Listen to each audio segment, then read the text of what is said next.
Yeah. Yeah. Okay. Come on, boys. We got a job.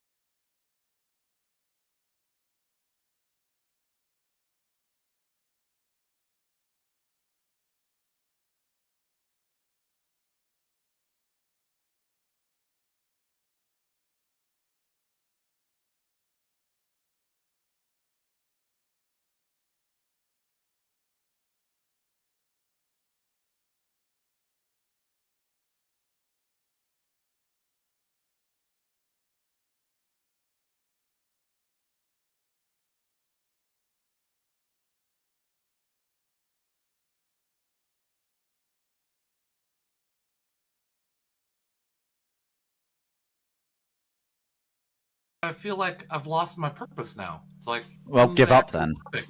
No. Jesus!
Bureau of Asshole Defenders! Hey, hey. Here come the heroes you never saw coming! Asshole Defenders! Hey, hey. Wild, weird, and free! They'll save the day eventually!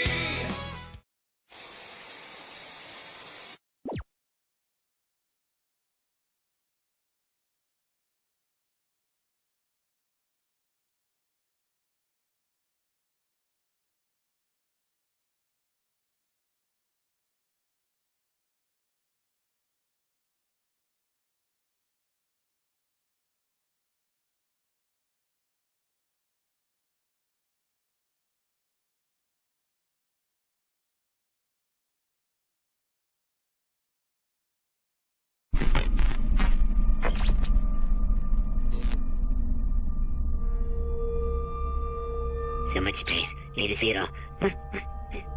I wish I could take it all back. I honestly do. I honestly do wish I could take it all back.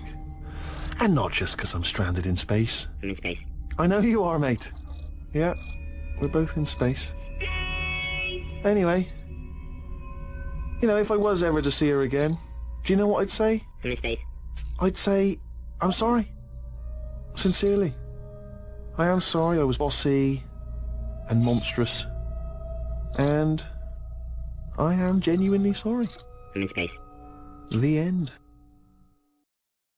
In the vastness of the galaxy where stars do gleam rides a ship called the Cat's Whisker, Captain's Dream. He's a black and white feline with a twinkle in his eye, known as the furry bastard under the starlit sky. The furry bastard, he's a legend so grand, with a paw full of mischief and a masterful plan. He prowls through the cosmos with a wink and a snare, pranking Kirk and his crew without a single care. From the bridge of his vessel, he surveys the scene with a flick of his tail. He's a playful machine. He teases the Klingons with a clever little jest, leaving Spock in confusion. Oh, he's truly the best. The furry bastard, he's a legend so grand, with a paw full of mischief and a masterful plan. He prowls through the cosmos with a wink and a snare, pranking Kirk and his crew without a single care. He dances among stars with a purr and a leap, causing chaos and laughter, a silence they keep. To the Romulan shadows he brings light with his charm. In the universe chaos, he's the calm in the storm. Enemies and allies, they all know his name, for the furry bastard is a player in this game. With a sly little grin will make Vulcan smile. His antics and tricks, they stretch like years in style. The furry bastard, he's a legend so grand, with a paw full of mischief and a masterful plan. He prowls through the cosmos with a wink and a snare, pranking Kirk and his crew without a single care. So raise a toast to the captain of the Cat's Whisker, the universe's jester. No one could be brisker, for the furry bastard with his bold feline flair is the king of the stars and pranks beyond compare. Furry bastard, he's a legend so grand, with a paw full of mischief and a masterful plan. He prowls through the cosmos with a wink and a snare, pranking Kirk and his crew without a single care.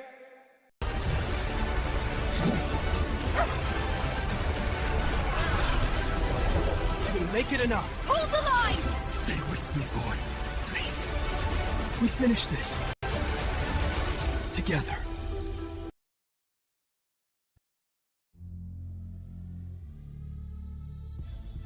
Hello everybody and welcome to the Wednesday show. I'm Hammer and I'm usually joined by two of my favorite Wednesday show hosts, Jen TMaxi in Canada and Terry Diamantis down under. You can find us on Rumble every Wednesday at 8:30 p.m. Eastern, and then we bring in YouTube at 9 p.m. to simulcast on YouTube as well. Hope you have time to stop by. Whoa, whoa. He stepped in the ring, thought he had the crown, promised us a change, but he's let us down. With a smile on his face, he's a master of lies, but all we get is silence as the hope slowly dies. Whoa! Keir Starmer is a wanker, worse for us than the Black Death's fever. Whoa! Keir Starmer is a wanker, a disaster in a three-piece blazer. Talk of unity, but we're tearing apart. He's juggling our future with no sense or heart. Like the Lothiael flying, raining down despair. His plans are just smoke, a breath of stale air. Whoa! Keir Starmer is a wanker, worse for us than the Black Death's fever. Whoa! Keir Starmer is a wanker, a disaster in a three-piece blazer. Where's the fire? Where's the fight? We need a leader to guide us right. But all we've got is empty words as our hope gets lost in the flocks of birds. He's running this country like it's a game of chess, but every move he makes just leads to more mess. Promises like shadows fading with the light. We craving a savior while he drowns us in spite. Whoa! Keir Starmer is a wanker, worse for us than the Black Death's fever. Whoa! Keir Starmer is a wanker, a disaster in a three-piece blazer. Ouch, your soul shouting low. Let the whole world see we need a leader with energy. Keir Starmer, you're a wanker, time to pack your bags. You're a total stinker. Whoa, Keir Starmer is a wanker. Oh, Keir Starmer is a wanker. Repeating no. Keir Starmer is a wanker. Whoa, Keir Starmer is a wanker. Oh, Keir Starmer is a wanker. Hey, Keir Starmer is a wanker. Fade out.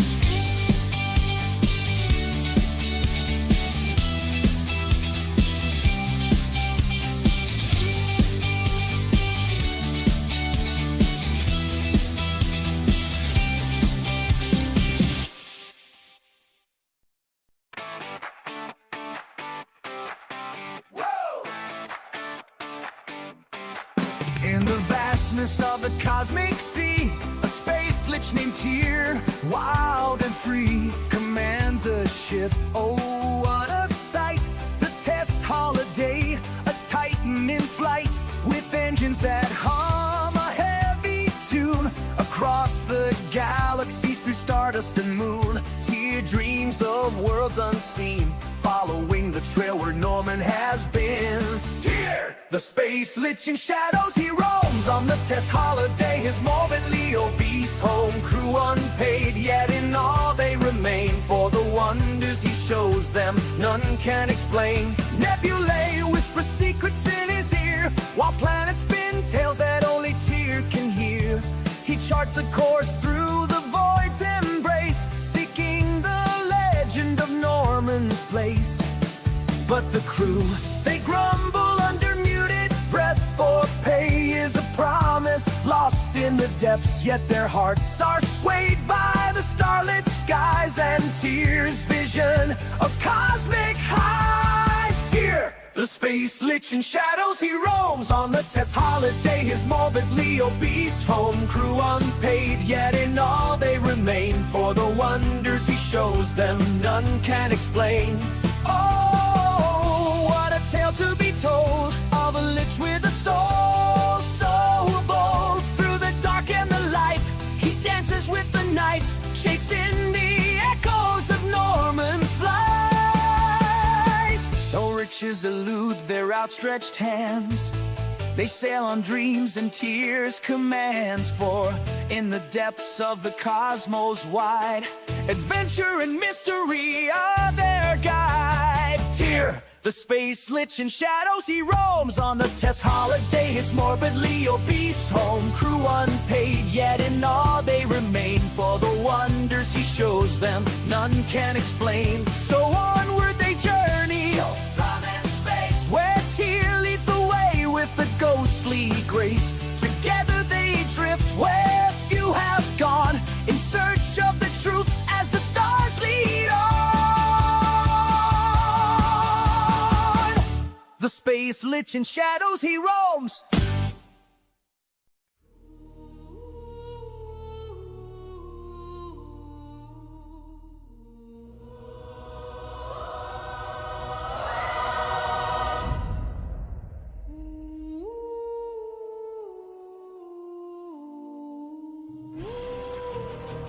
Minions of the zoo. Closing Space. time for you to go.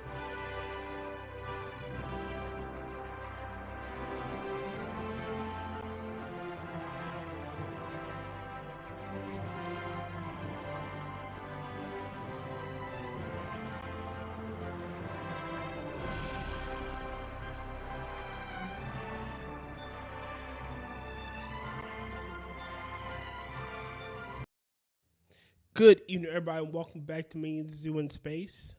I'm here with Mitch Nemo, Howdy. and it is Monday night, so we're gonna. I'm gonna play a little Star Trek before I play something else. But I wanted to begin a little early because as I was sitting in the sitting here, Green room? yes, the green room, I guess. Looking at my interwebs, I saw something that made me want to vomit, and Mitch and I had a brief discussion, and it just seemed like a proper topic for the show. So, apparently, they're doing a reboot of A Different World. Yo, Zed. Yeah. Okay, but they're doing a reboot of A Different World, and I'm like, why? To refresh my memory, that is the spinoff from the Cosby Show, right? Yes, it was Yeah, supposed to that's be Denise going to her father's school, and then it sort of became Dwayne Wade's Kareem Harrison's show after Lisa Bonet left. Right. Got pregnant. She got pregnant, and they didn't want to have Denise be pregnant on the show. Yeah. So yeah. I think it was for one season, then it just switched to Kareem Harrison as the main character. Pretty soon they're going to be digging into shit from the fucking 50s to reboot that nobody remembers. I mean, they already doing Little House on the Prairie, Mitch was saying.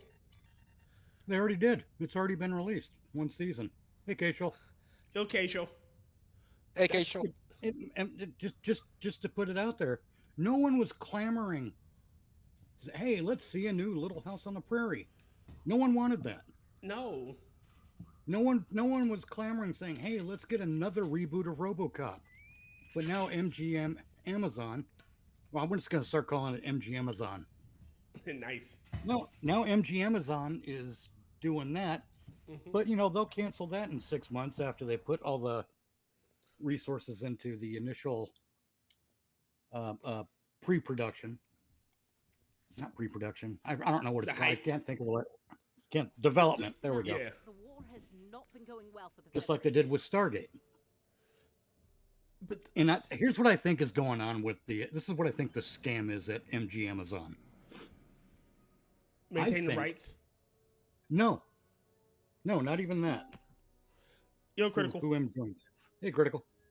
Critical. Hey, how you doing? I hate everything. What they're doing. Here they come. Hey, Radish Cord. Yo, Ray. I know. Are you guys already streamed? Yeah. Yeah, we're already. God damn. It started this early because he's got a boner about this topic. Yeah. What topic is it? Reboots, essentially. Reboots that no one wanted. No one wanted. My favorite asked topic, for. sir. Well, here's what I think MG Amazon is doing. I think they're Shooting developing. themselves in the foot. In part, yes.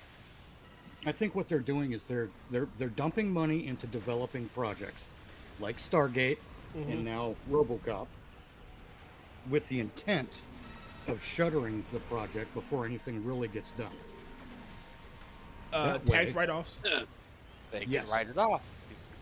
I think it's for tax write-off purposes. I think they never intend to produce anything of value. But they gotta make it look good. Anything that people actually But want. no. Here's the other side of their grift. I think what they're going to do, for example, Martin Gero, who worked on the original, not the original movie, I don't think.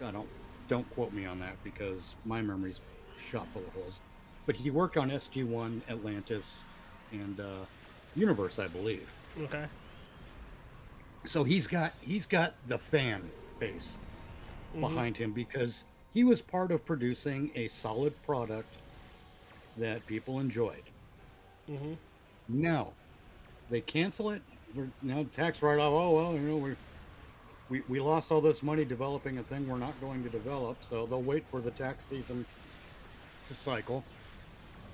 And then I think what they're going to do is they're going to take the work that Martin Gero did, make a film like a pilot out of it, and then have their weirdos make the series based on that. Here's why I think had they're a- going to do that. Here's why I think they're going to do that. Let me finish my thoughts out here. I think they're going to do that because then they can point. See, fans, we gave you what you wanted. Now here's a show to go with it. And when that fails because it went stupid, they're going to blame the fans, Well, like they always do. They already. But they already are, yeah. They already said it appeals to the wrong fan base. Modern audience. All right. Again, the modern audience. Look, all right. These are three That's why I things that said it don't like exist. that here.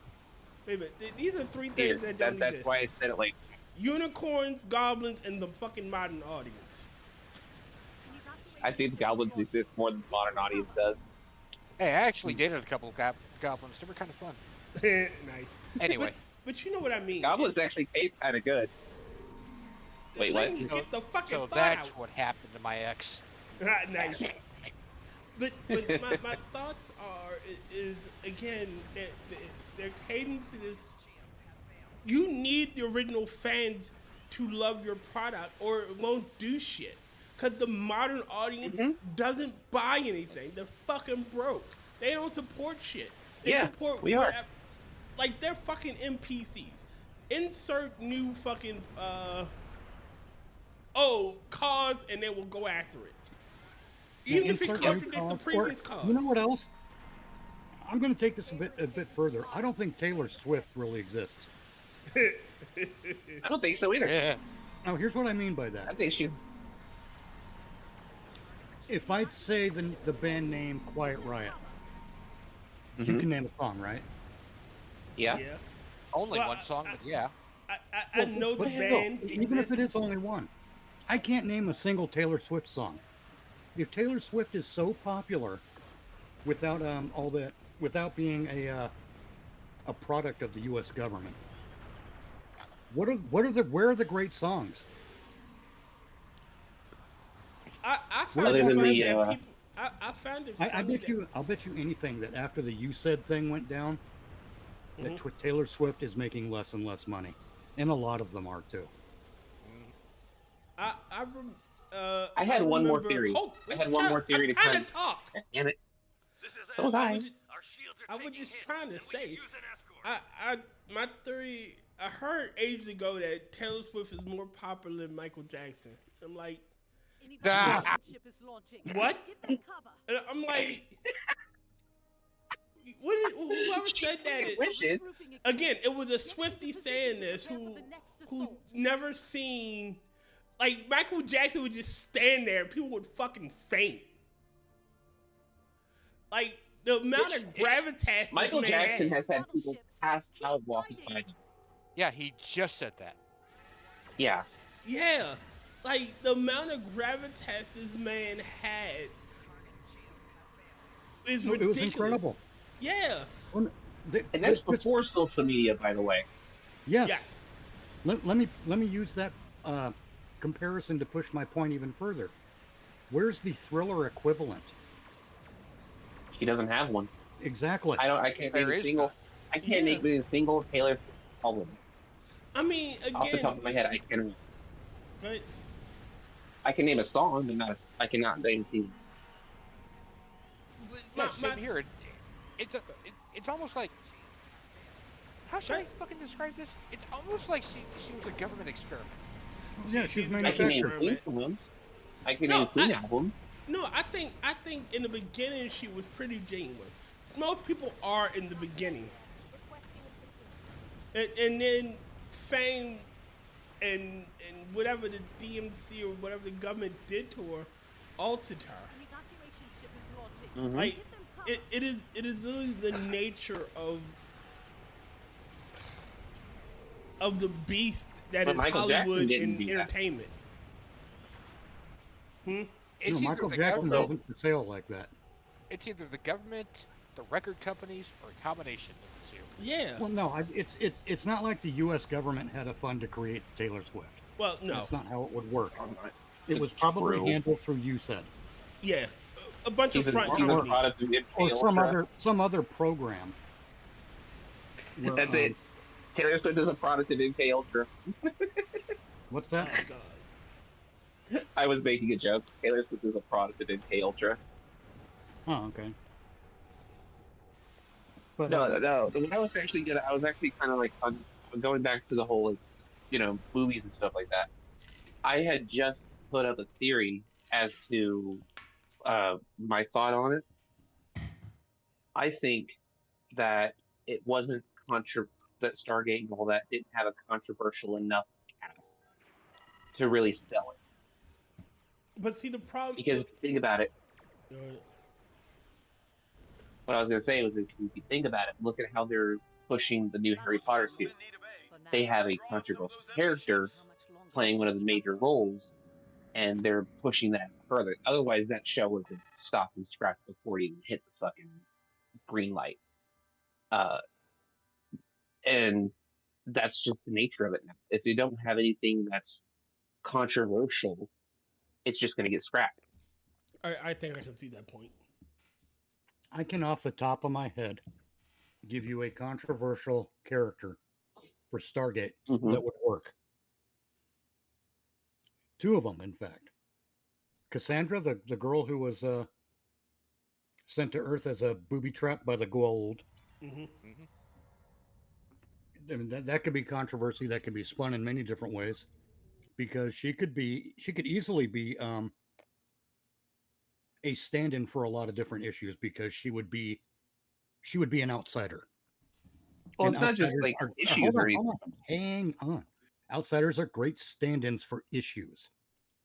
Another one would be Jennifer Haley, the Air Force cadet that got clued into the SGC because Samantha Carter saw something in her worth fostering. And then she was also a scientist. She could, for one, she could be the new Samantha Carter for a new Stargate series, and B, she's a short person who, again, you would look at the short person and say, this person should not be here. But you give her a she was already very combative, but she's still not going to knock a guy out with a punch, is she? No. So you make her not only brilliant with the science, but because of her height, she had to learn to be a better tactician than most other cadets too. And she was already made part of the program in her second appearance in the show in SG1. So she's already got a background within the SGC. It would be awesome to see someone like her as a colonel leading an SG team. But I don't think that's the problem. I don't think that would be controversial in the same sense as they're wanting. No, they want the controversy to be purple hair. Yeah. Yeah. They want hair, nose ring, asshole. Nipple piercings on their eyelids. Yes, they want that controversy. The problem is go ahead. I was going to say, they want a controversial actor or person that has been in controversy for the past, 5 years or something like that. That would be like putting Zendaya or Ezra Miller or fucking someone like that in a role as a character in Star. That would push the limit. That's what I'm talking about. But those actors aren't controversial except for the fact that Zendaya can't act, and again, Ezra Miller is fucking batshit. Yeah, he's batshit and off the grid at this point. Yeah. Ezra Miller only because he's hiding from the law at this point. Yeah, Ezra Miller has too much baggage, even for the amount of controversy that they want. And besides, it sounds like they killed the show before any serious casting even took place. That's what I'm saying. I don't think they had anybody that they could really put in there to push the controversy of it, because that's what they seem to be doing every new reboot or something like that. I think that's a surface effect and not a deeper thing. Yeah, I get what you're I saying, think, but I think that's where they turn when they can't get eyes on the actual project. They turn to a black actor or a gay actor or whatever, exactly that's what I'm or trying an to say. actor in a wheelchair, to justify their failure. Yeah. This thing, Stargate, didn't get far enough along in its pre-production to reach that phase. Because they knew that real fans, that old fans would actually fucking like it. Well, I think that's what it is. There's something else going on, and hey, Jay BLooZeR. Yo, JB. There's something else going on, it. and they can't put the horse before the horse. Mhm.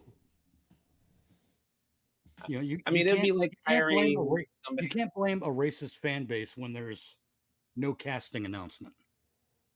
Yeah. It just doesn't work. So I think there are other motives in play, and I think those motives are essentially fraud and scamming. Say, hey, we're developing this project, so people become interested, and then cancel the project when it becomes convenience to need a tax write-off or whatever. Mhm. You know, once they get the funding, because if you notice, when it comes to entertainments, we don't know where the funding comes from. Agreed. We assume because it's MG Amazon that MG Amazon is paying for it, but that's not necessarily the case. Yeah, it The could be producer's donors. job is to go out and secure funding. That's one of the jobs of a producer. And I think in the case of MG Amazon, one of the ways they're going to secure funding is through some sort of a government program. Mm-hmm. We agree to do this, create this many jobs if you give us this. Well, there's probably some quid pro quo, yeah, but there's no telling what it actually is because we're not in that business. We don't know what those agreements might look like.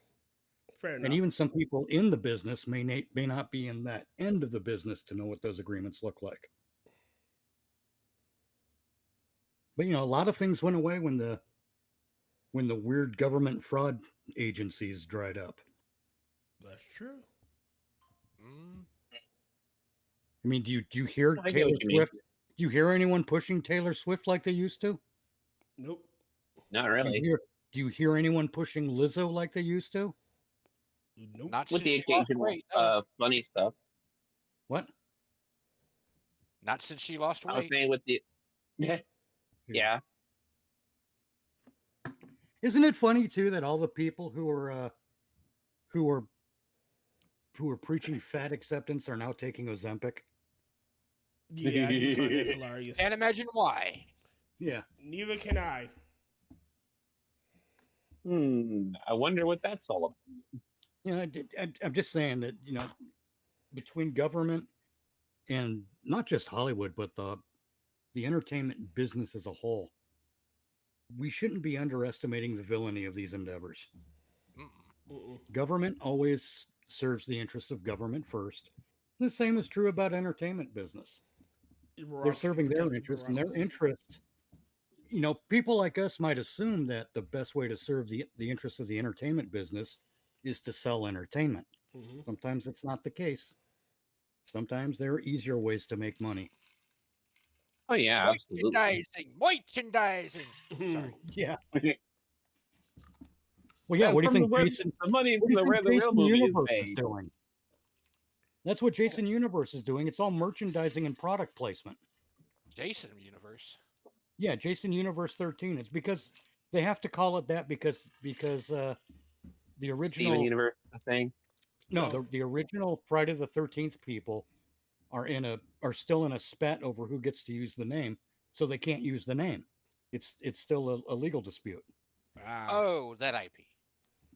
So, I mean, and it's been a legal dispute since 1989. Okay. There was one There was one time when they came to an accord, and that was with the reboot in 2009. But other than that, there hasn't been a Friday the 13th product since 1989. It's all been merchandise, tie-ins. There's been no real entertainment product since then. Every movie after Friday the 13th Part 8, Jason Takes Manhattan, is just a Jason something. Jason X, Jason Goes to Hell, Freddy versus Jason. These are not Friday the 13th. Jason Takes Manhattan. No, Jason Takes Manhattan was Friday the 13th Part 8. Oh, I was just making. But after 8, there are no Friday the 13th movies. The Friday the 13th franchise really did die at Part 8. Everything since then has been anything but Friday the 13th, with just a Jason Voorhees dropped in.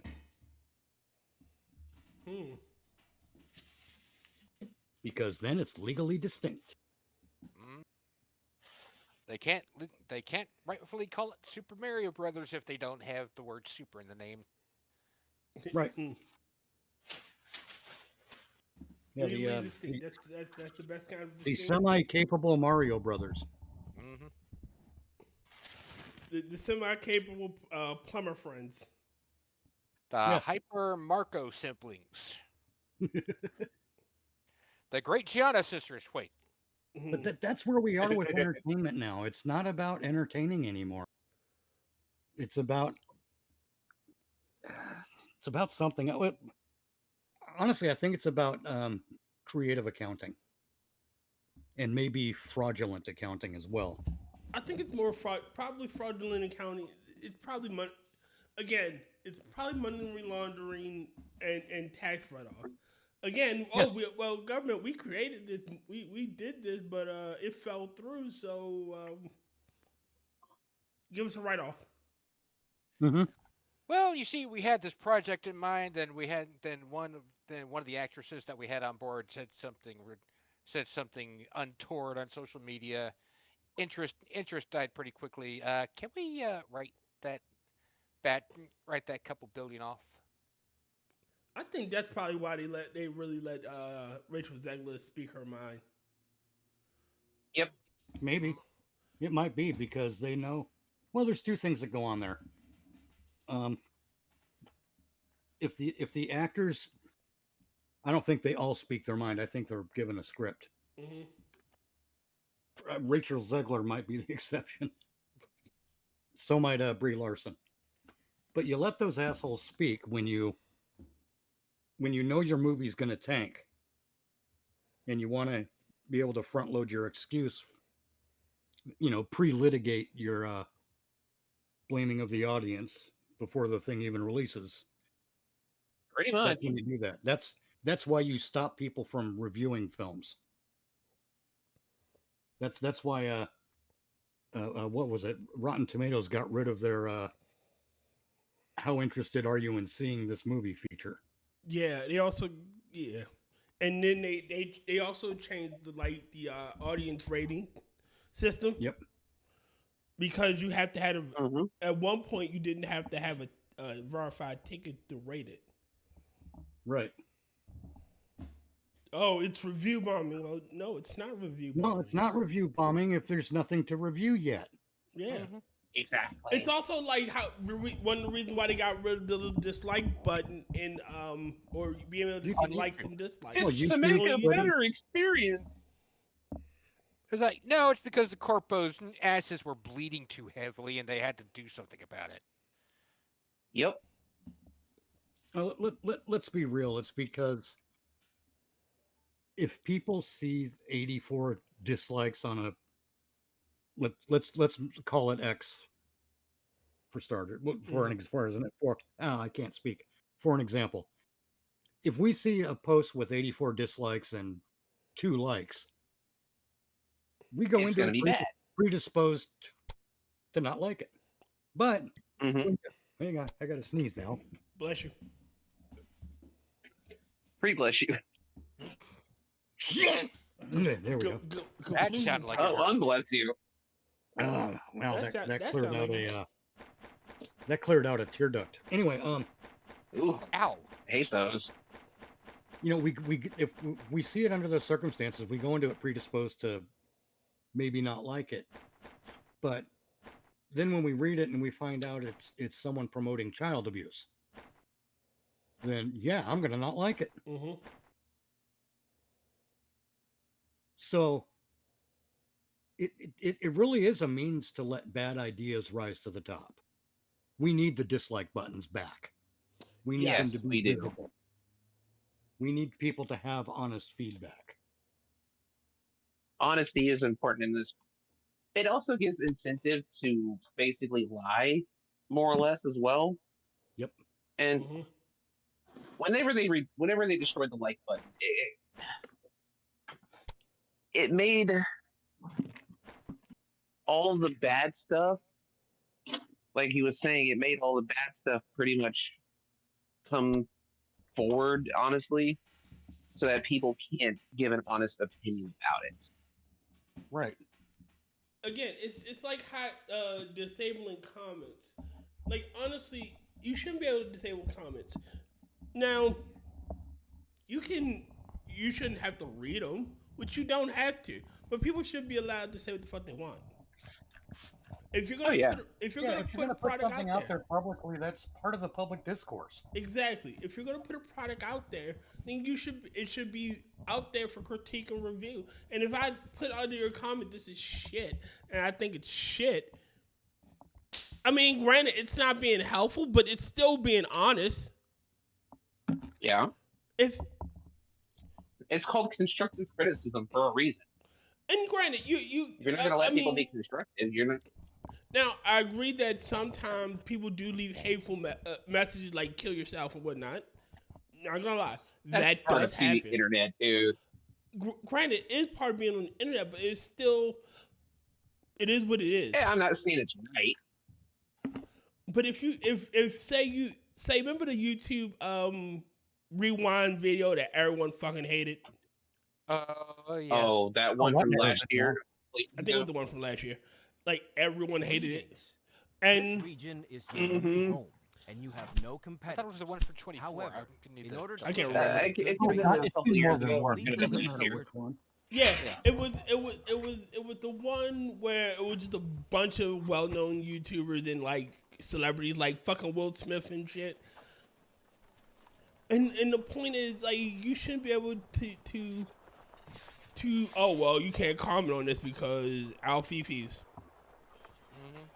You don't have to read the comments. It's like Will Smith felt slapped after reading some comments, so we had to disable them. No, fuck Will Smith. Yeah, like, again, you don't have to. No one said you had to read the comments. No one ever said you had to do it. You wade into that cesspool of shit on your own. Well, I created it. And remember when they also had, like, you could do video responses to things, video comments? Oh, yeah, I remember that. Good old days. Yeah. Again, they got rid of that shit, too. Why? Because people were doing video responses to things. To weird sex perverts, really. Yeah. Yeah. I remember when fucking Shoe on Head was doing those all the time.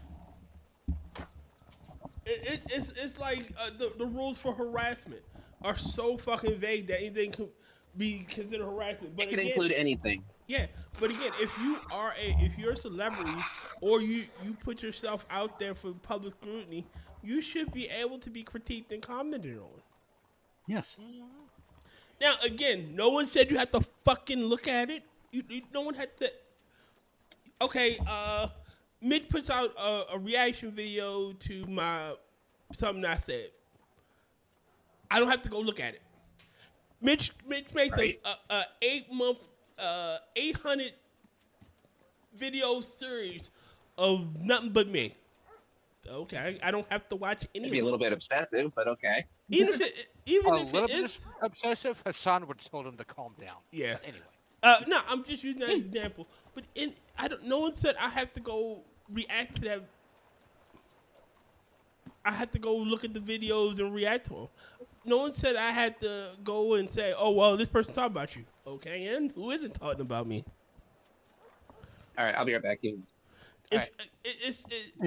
And good thing you brought someone like Hassan, because again, if you're going to say shit that makes people react, huh?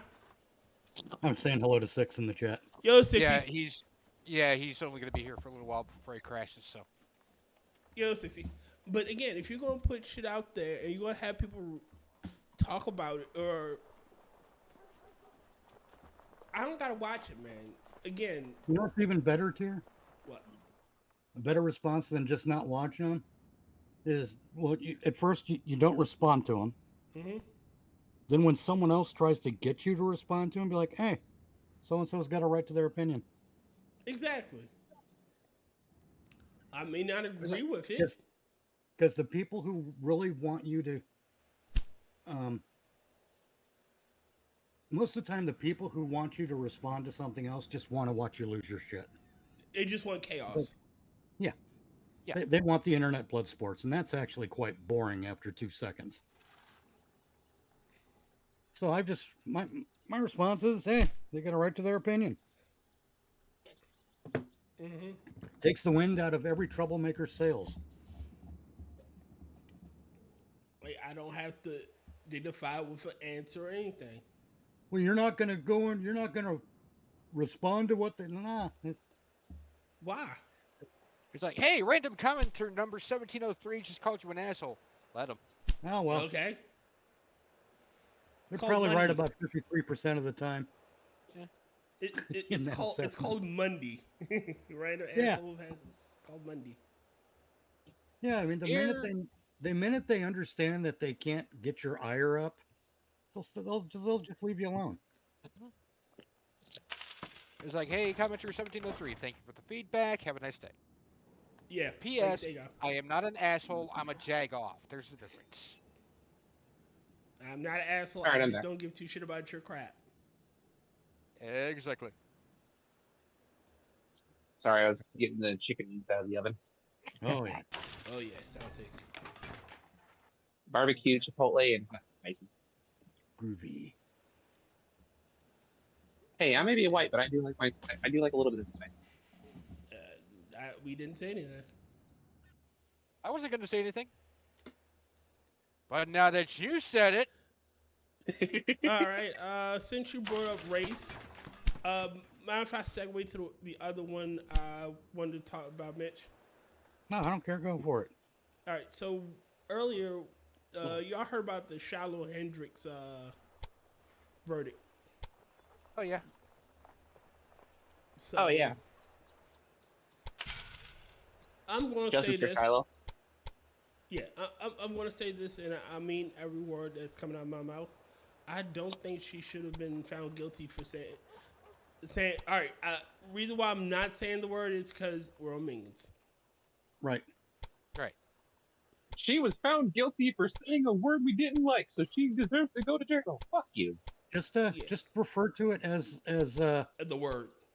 No, it's shorthand. They call it fighting words. It's shorthand for a wounded knee. Nice. That has a lot of blood and meat falling off of it. They call it knee gore. Yes. That's very pushing it, but I like that. Yeah. Mitch, Besides, at this point, the whole basketball American thing has been overused, so. Yeah. Mitch, well, I like to call them Hellcat driving Americans. I'm a what? You are a treasure. Hellcat. Ah. No, but my point being is, again, essentially, all right, look, she had every right to say what she said. And yes, she did. They were stealing from her. Fuck you. I'm going to call the little motherfuckers that. Yeah. Like, it wasn't. Hey, you don't want to be called one? Don't act like one. Seriously. Yeah. I don't care what the word is. It doesn't matter what the word is. If you don't want to be referred to by a certain word, don't behave in the manner of someone who is a certain word. There you go. It's that simple. Razor Fist actually did say this. He said, instead of jailing people for being a word, for saying a word, they need to start jailing people for being a word. Yes. Yes. Like if I said it elsewhere, but the word in question is not about skin color. Nope, it is not. Everyone who hears that word and assumes it's about skin color is the problem. Yep. That word is indicative of a specific type of behavior. Yep. And when we were able to call out that behavior with that word, people felt shame for behaving in that manner. Yes. We call it fatigue now. It's again, you don't. That word will never offend me.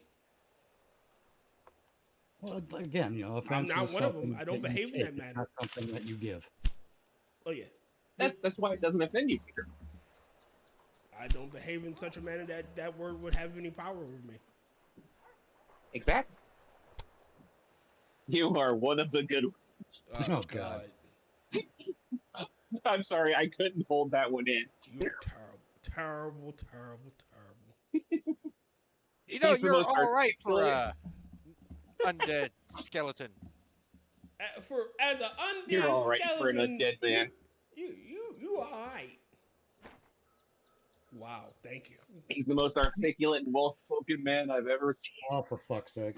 Oh, we're canceled now. God damn you. And we're demonetized. Good night, everybody. And demonetized. There we go. But you know what I mean. If you don't behave in such a manner, then that word is just water off a duck's ass. For those that behave that way, oh, why you calling me that? Calls it like a Honestly, anyone who reacts negatively to that word must be feeling a sense of guilt over something. Yep. And it's like all the people who fucking scream or act like assholes or act like maniacs, jumping around, just fucking acting wild all the time. Mm-hmm. Yeah, that's that behavior. Oh my God. It's a dragon. No, I just came up with a new word. What? We're doomed. We're boned. Well, honestly, since I just invented this word, there's going to be no rule against it. Okay. I'm still hesitant to say it. Just get it out of your system. No, We'll I think I work was it right later. but I'll give you guys a glimpse at it in the DAT Gaming open chat thing. Sorry. I'm sorry. But again, if you like I said, if you don't behave in such a manner, it doesn't bother you.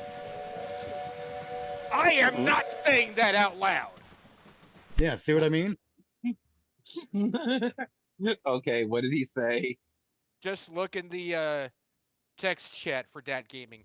Yeah. I know. I'm sorry, everyone in the live chat. African cancer. Oh God! God damn it, Tyr. Tyr, you even said it wrong. Africancer?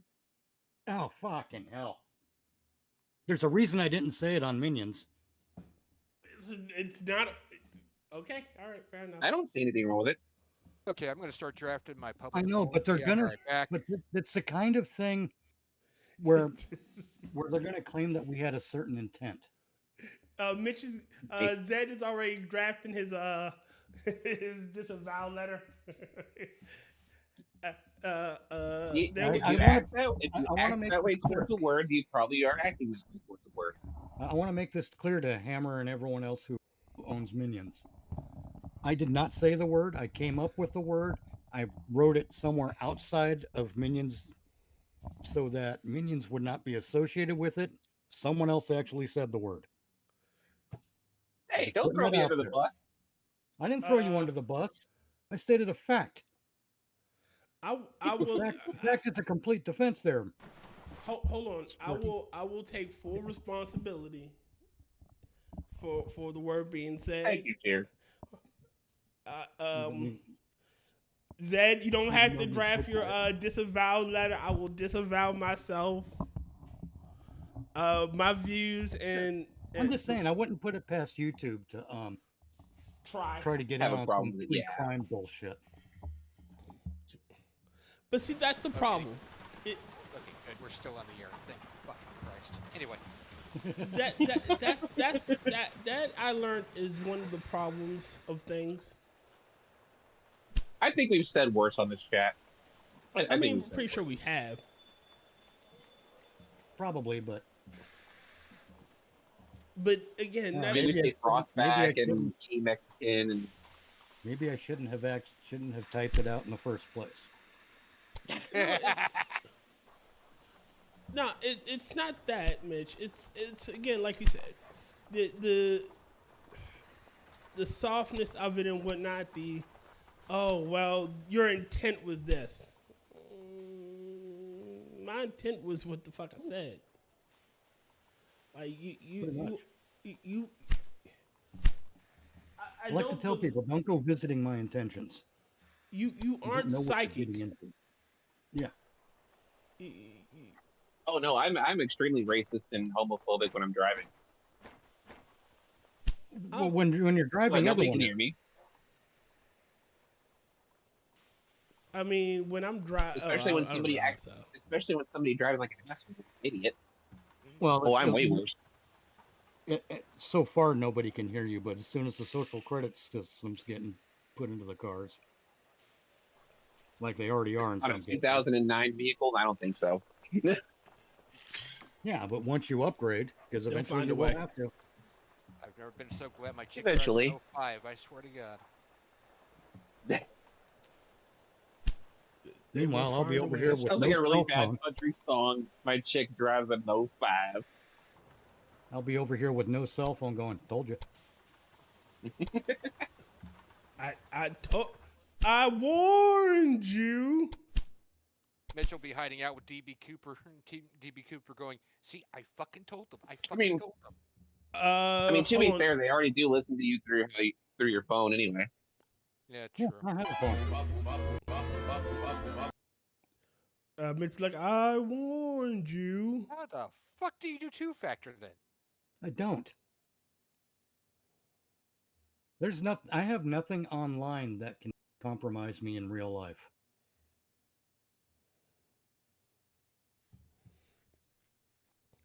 See, he was smart. I mean, yeah. I was born security conscious.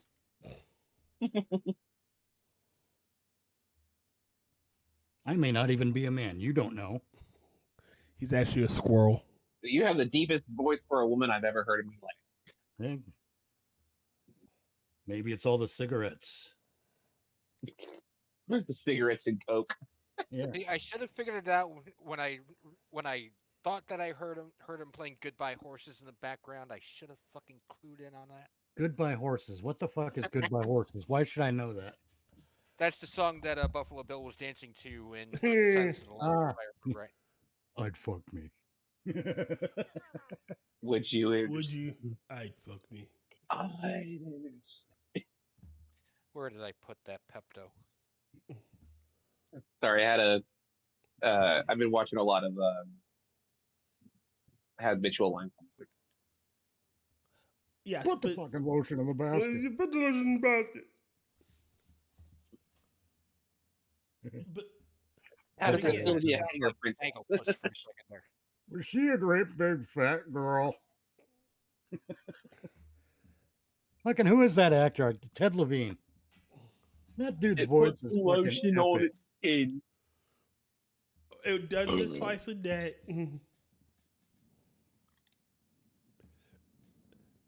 Oh man! It puts the lotion on its skin. It does as it's told. That dude's voice is fucking epic.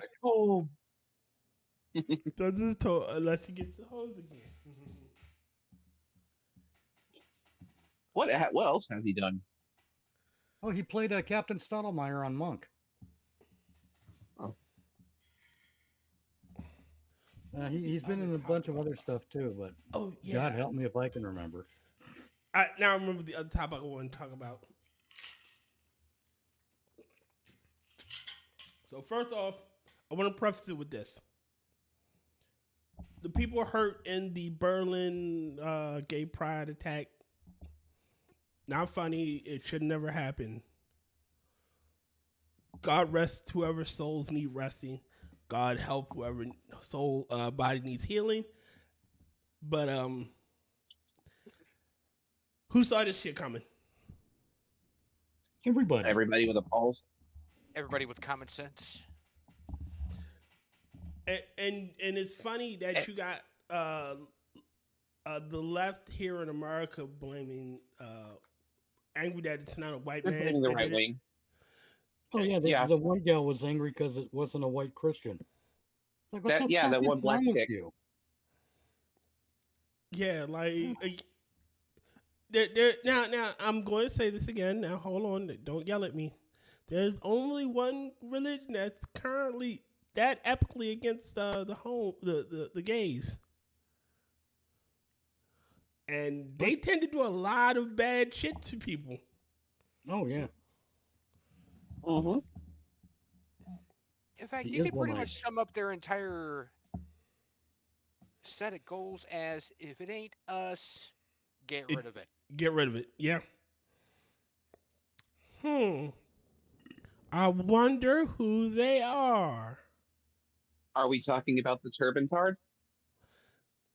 I was trying to allude and be. God damn it. Why, yes, we are referring to the turban. I think we're talking about the Moss lamb chops. Nice. Oh, we're doomed. We're talking about the Durkas. All right, get on your magic carpet, Aladdin. Let's dance. No. We talk about the Durkas. Muhammad Jihad. Allah. Yeah, I am. All right, now, has anyone actually sprayed these assholes with bacon grease? Do they burst into flame, turn to dust, anything like that? They probably would. Does it stop them in their tracks? I wonder if we could force feed them all Taco Bell when they do their prayer. Ew. Or is the best... Just did get Vlad ready to Tepes spray really have off the the best area idea? behind them when you do that experiment. Just let it go. Whoosh. It wouldn't change much. Just cover It'd just be funny. Just cover every moss door in bacon grease. I'm sorry, if I ever saw that in public and people That's obvious. just tidal wave crap out of their necks like that, I'd just die of laughter. I just want to know, do they burst into flame, fall to dust? What happens? And if none of that stuff happens, does it mean that Vlad Tepes really did have the best idea hundreds of years ago? Oh yeah, I mean he did. I mean, I think Vlad did. Vlad Tepes did nothing wrong. Hashtag. Like, hey, it was an early example of fuck around and find out, wasn't it? Yes, it was. Exactly. I mean, they did kind of rape him as a child, so. I mean, yeah. Yeah. Valid crash out. I mean, again, if you line motherfuckers up like that, you'll have less crime. Yep. It's like the meme goes: bad neighbors make good fences. Yep. If the Turkish make up 12, if the Build the wall, Turkish make made them up pay for it. 12% of the population What'd you say? and did 50% of the crime, I say Okay. build a wall, make them pay for it. No, build Nice. the wall and make them the wall. What do you think them paying for it means, Tyr? Build the wall and make it out of them. Okay, we are all canceled at this point. Fuck it, let's shoot the moon at this point. No, look. If you're not going to fight back against people determined to kill you, you got problems. you're just going to let it happen. It's just your fault. Yeah, you kind of We deserve what you get. we are not required to just sit back and let it happen. These people only speak the language of violence. Yes. Mm-hmm. And if that's the only language they're willing to speak, I think we should speak to them on their terms. And the thing is, Trump knows this. Trump knows that's their language. Yeah, and he's not doing a goddamn thing. What he needs to do, is drop a nuke somewhere and just go. Next time. I mean, they haven't touched our boats, but Pretty sure the nuclear fallout would foul all the oil there. So probably. Then don't use nukes. Use a Moab. Drop a Moab on Somalia and then deport the motherfuckers. Wait, didn't Trump do like 2 or 3 Moabs whenever he was in office the first time? I think so. Yeah. I'm pretty sure. I'm pretty sure he did, right? They must have been poorly targeted. I don't remember who it was against. Yeah, nor do I. It's See, awesome. let's see, real quick here. Reddish Court says, I was watching the new He-Man and the Master of the Universe. Didn't watch it all because my tablet doesn't like me. But it was really, it was a really enjoyable movie for what it is. I watched that movie. He-Man? That movie's fun. You're a braver man than most. My only real concern with that movie is race swapping Man-at-Arms. And the reason I don't like race swapping, just so everyone knows, is because I cease to see the character. In the case of Man-at-Arms, it was a double sin for race swapping, so now all I see is black, where a white character once was. And on top of that, all I see is Idris Elba, because Idris Elba is a damn good actor. But because he's such a damn good actor and he has a good reputation as an actor, we should not be casting him in already established roles, because we will not see the character he's meant to portray. We'll see him. He should be cast. I know. I'm probably gonna get hate for this, but I see the same exact thing when it comes to Nick Fury. What? I see the exact same situation Samuel when Jackson. it comes to Nick Fury. Oh yeah, Samuel Jackson and Nick Fury. That's a weird. There are weird circumstances there that go beyond simply race swap. Well, I know he was like that in the Ultimate Spider-Man. But Idris Elba should be cast in roles where the audience is not already familiar with who the character is. That way, we have a better chance of seeing the character Idris Elba is portraying, rather than skin color of race swapped character. I want to. Which is why he was perfect for Knuckles. For who? Knuckles. For the character Knuckles in Sonic movie. In what?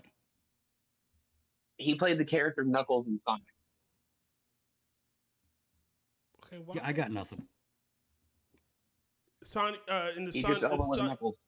the third Sonic movie, he was Knuckles. He was Knuckles in all of them. Is it live action? What's going on? Yeah. Well, It's a live action movie. There's 3 of them. I haven't seen any of them. Okay, Because the material's not up my alley. That's odd. But I like watching Idris Elba. When I watched that show Luther with him in it, I loved that show because he was putting on a damn good show. But when you cast him as Man-at-Arms, Roland in the Dark Tower, When characters he's not supposed to be. well, Roland in the Dark Tower was based on Clint Eastwood. Yeah. He was basically described then in the novels as looking somewhat similar to Clint Eastwood. Yeah. And they did it all, and Stephen King did that all the way in the first book. Well, some of the, from what Rodden was telling me, like some of the, like there's a racist black character who hates him because he's white, and Yes. Yeah, Detta Walker. Yeah, and because he's black, the racism doesn't land properly. Exactly. But that's part of Stephen King's trope. There's always a really racist redneck character. Oh yeah. And if they ain't racist, they're sexist. And if they ain't sexist, they're homophobic. Yep. There's always one of those. There's always one of those characters in these movies. There's always the one-dimensional bully character too. Yeah. And that's because Like- Stephen King can't write. Yeah. The Stephen King drinking game exists for a reason. Yep. Yeah. People have died from that game. Stephen It's like King. the Stephen King drinking game. Stephen Remember King Dr. is Stevens? Stephen King has fell off the reservation. Oh, a long No, time. he did that a long time ago. Oh, he did it that ages ago. Yeah. He's been off the reservation before Trump. Yeah. Before it was cool. Right. And A lot hell, the latest example of how far he's fallen Compare the book The Long Walk to the movie The Long Walk. I've read the book, haven't seen the I've movie. seen that one. If you haven't seen the movie, just watch the Almighty Lolly's review of it. I've seen all of Stephen King's movies, but I don't think I've seen it. I've never seen The Long Walk. Well, mind you, this one's based on one of the Bachman books. Okay. So one of his pseudonyms where he tried to do something different. Yeah. Yeah. Where he tried to go for more realistic stories instead of, oh my god, a demon has invaded my asshole. Hey, maybe he likes that. Demons Well, invading I assholes? mean, in what was it? What the one with Derry? What is that? It? Yeah. Where they solved the problem by gangbanging an underage girl. Yeah. But then also they've got in the book The Long Walk, for no reason one of the characters specifies to another character on the walk that his little brother loves enemas. Why? It has no story value. I have been flashbanged by words. Basically, yes. No, there was context to that being brought up, and I'm trying to remember what the fuck it was. Well, it was thin context though. Like, what context Because, do you bring that up? They were discussing siblings and some of their weird habits, or something to that effect. But that's a pretty thin fucking context. And I'm trying to remember which character it was that did it. I think it was McGrease, but I could be wrong. Shit, it's been so long since I've read the book, I don't remember the characters' names. I've got it on my bookshelf. I'm gonna have to. Okay, that was the George. There was a series that Stephen King did way back in the late '80s, and it was Tales from something, not Tales from the Crypt Keeper. That wasn't Stephen King. Wait, are you talking No, a you're thinking of series or an anthology? Creep Show, yeah, Creep Show. No, he didn't do Creep Show. It was he lent like a few stories to Creep Show. It was a shit ton of other horror writers and shit. It wasn't just him. Okay, it was George A. Romero and Stephen King together in '82. Okay, so it was early '80s. Yeah. Not late '80s. Yeah. Like, Which means you'd have done it Joey back when he had Vero, more you focus. lunkhead. So it would have been. Yeah, that's back not a while we series, still that's had an no anthology. coke to fund Bolivia for the Yeah. next millennium. What you say? So it would have been back when he had so much coke in the system, Bolivia wouldn't go bankrupt for a millennium. Yeah. Yeah. Here's another one that Stephen King doesn't remember doing. That's the one with the vehicles and all the technology coming to Christine. life. Oh, Uh, Maximum Overdrive. Yeah, Metro Overdrive, my bad. Overdrive. Yeah, Maximum Overdrive. He does not remember doing that at all. That sounds about right. Yep. Of course, I mean, on a side note, there is a book that he did under the Bachman name that is always good to remind him of whenever he talks about gun control. What was that? Is that the one? Is that the one with eminent domain? No, the Was one it- with eminent domain was Roadwork. That's right. The school shooting one, however, was Rage. I don't think I read that. Feel that rage and misery. Yeah. I think he thing did is, rage right before misery. I think I did read all the Bachman books, but that one's not ringing a bell. High school. I know shooter about goes Rage. nuts, steals his father's gun, shoots a couple teachers, holds the class hostage, and they all exchange "My Life Sucks" stories. No. I think my favorite King story of all, there's two. There's one, it's Carrie, the original Carrie, and the Storm of the Century. I don't know. I think if we're talking about translations to film, I'm gonna have to go with Salem's Lot. Salem's I'm Lot's gonna have to good. go with The remake sucked. I do like the what was it? Not the Tommy Knockers, the other one with the cat person. The cat person. Oh, that was Sleepwalkers. Daywalkers. Sleepwalkers. Sleepwalkers. What walkers? That was actually based on a movie, or that wasn't based on a book. That was Stephen King's. That was a Stephen King original movies. Well, when you said you hate the remake of Salem's Lot, which one are you talking about? Because you got the original, the most recent one. the original miniseries in the 70s.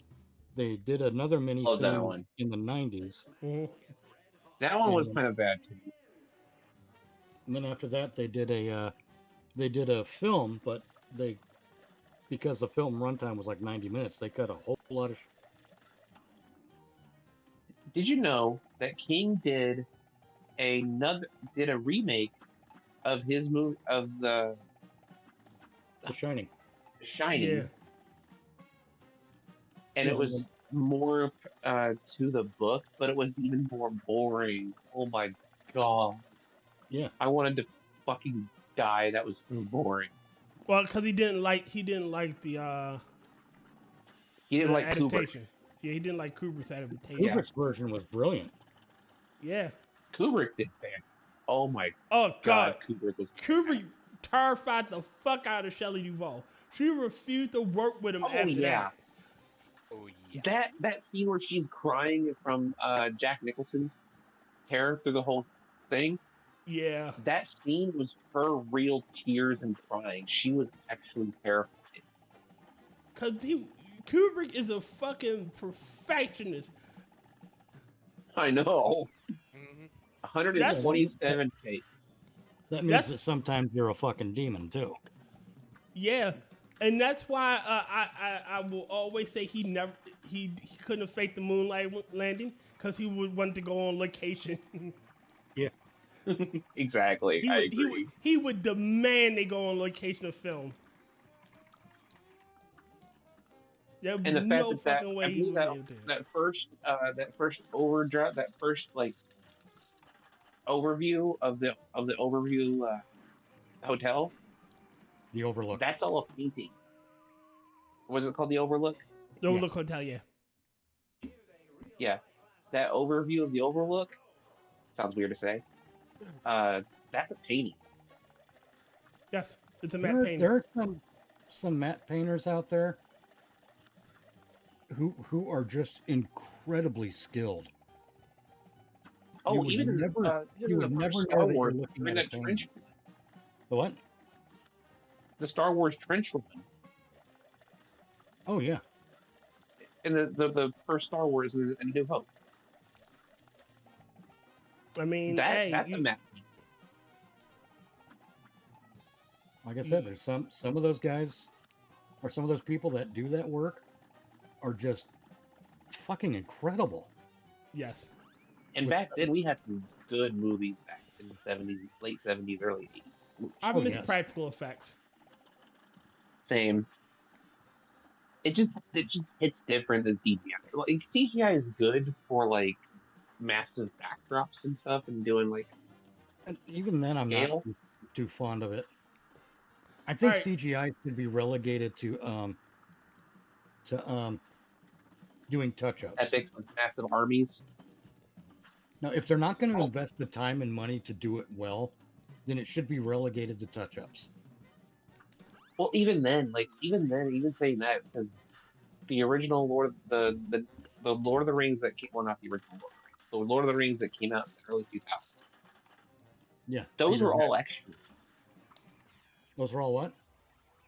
Those were all extras in the battle, like the Battle of Rohan. No. Yeah, those were all extras on horses. Sometimes you're wasting money when you do that. It depends on the project, really. Yes. Mm-hmm. And it depends on how you're shooting the scene too. Because if it's at some point, if it's extras on horseback, the camera has to be far enough away for the number of people on horseback to make you go, damn. Yes. I'm pretty sure there's one other movie. The further away from the viewpoint of the camera that those people on horseback are, the more likely or the more easily you can use something like CGI to fill in that blank. Oh yeah. Mm-hmm. let's say That's 10 or what I was 20, also gonna get 10 or to. 20 people deep, you could probably use real people on That's horseback. what I was saying. Like, it could be for more epic situations. Like, you're gonna have Yeah. like thousands of people, like something like that. You can definitely have CGI for that. Yeah, because you But submit a budget that has an allowance for thousands of people on horseback.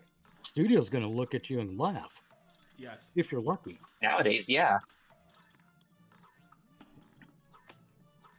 Well, even back But, then, man, they would have. like- Even back then, they would have tried to figure out a way to split screen it or something like that. You know, some of that older technology they would have tried to use to.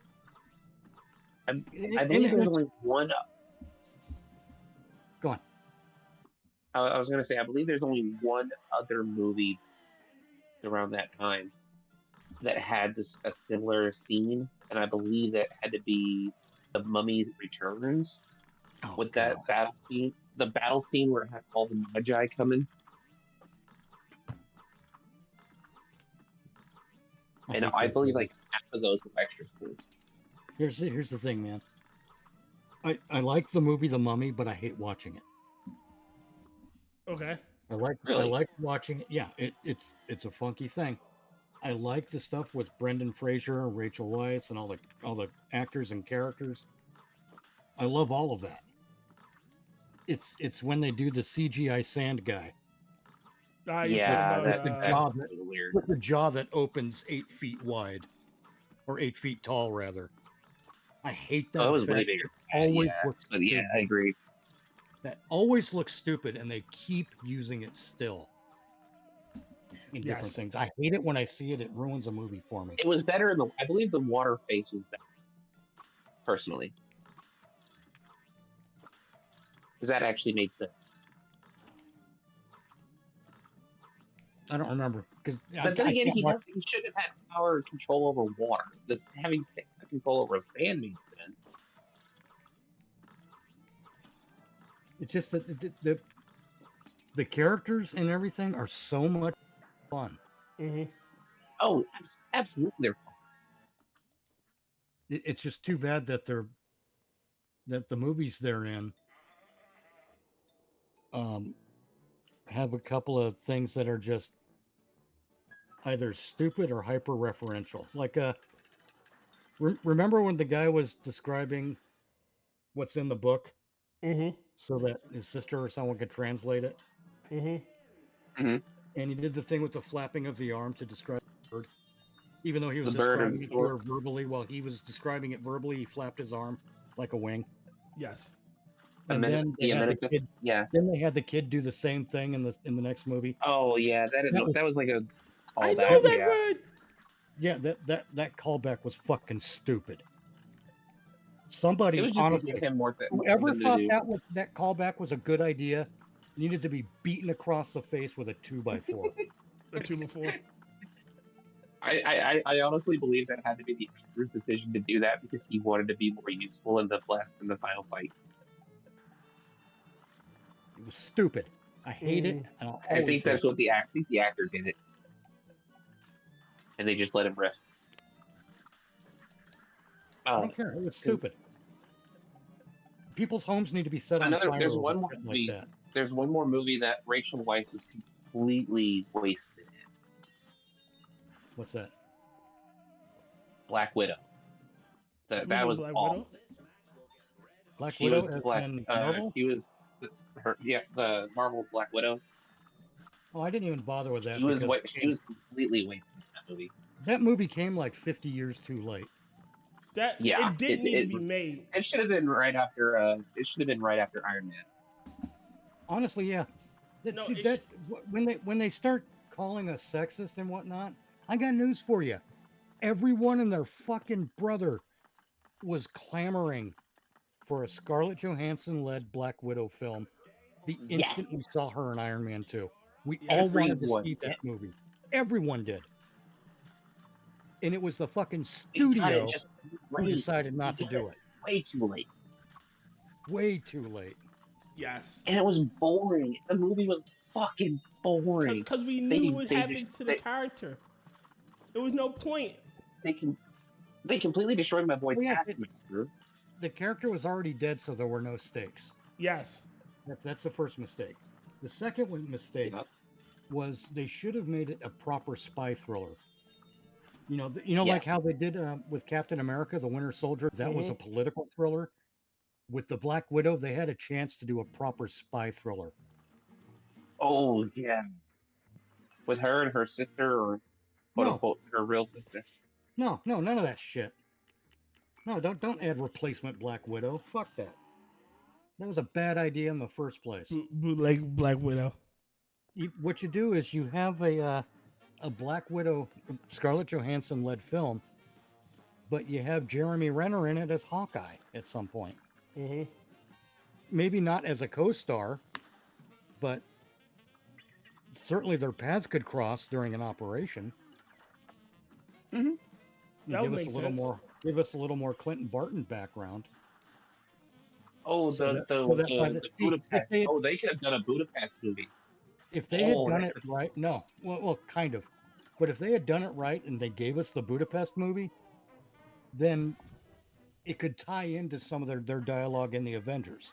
Yes, but they would have to do that movie before they release the Avengers.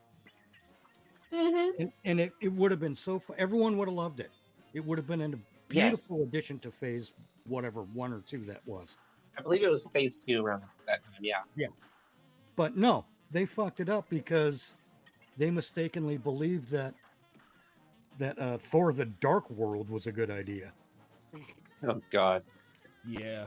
That movie was long and boring. And it's too bad. It's a complete waste of Chris Hemsworth, and it puts too much attention on Natalie Portman. Oh.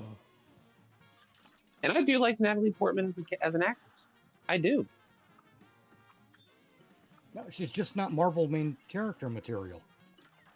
She's really not. Yes, that's more about Jane Foster than it is Natalie Portman.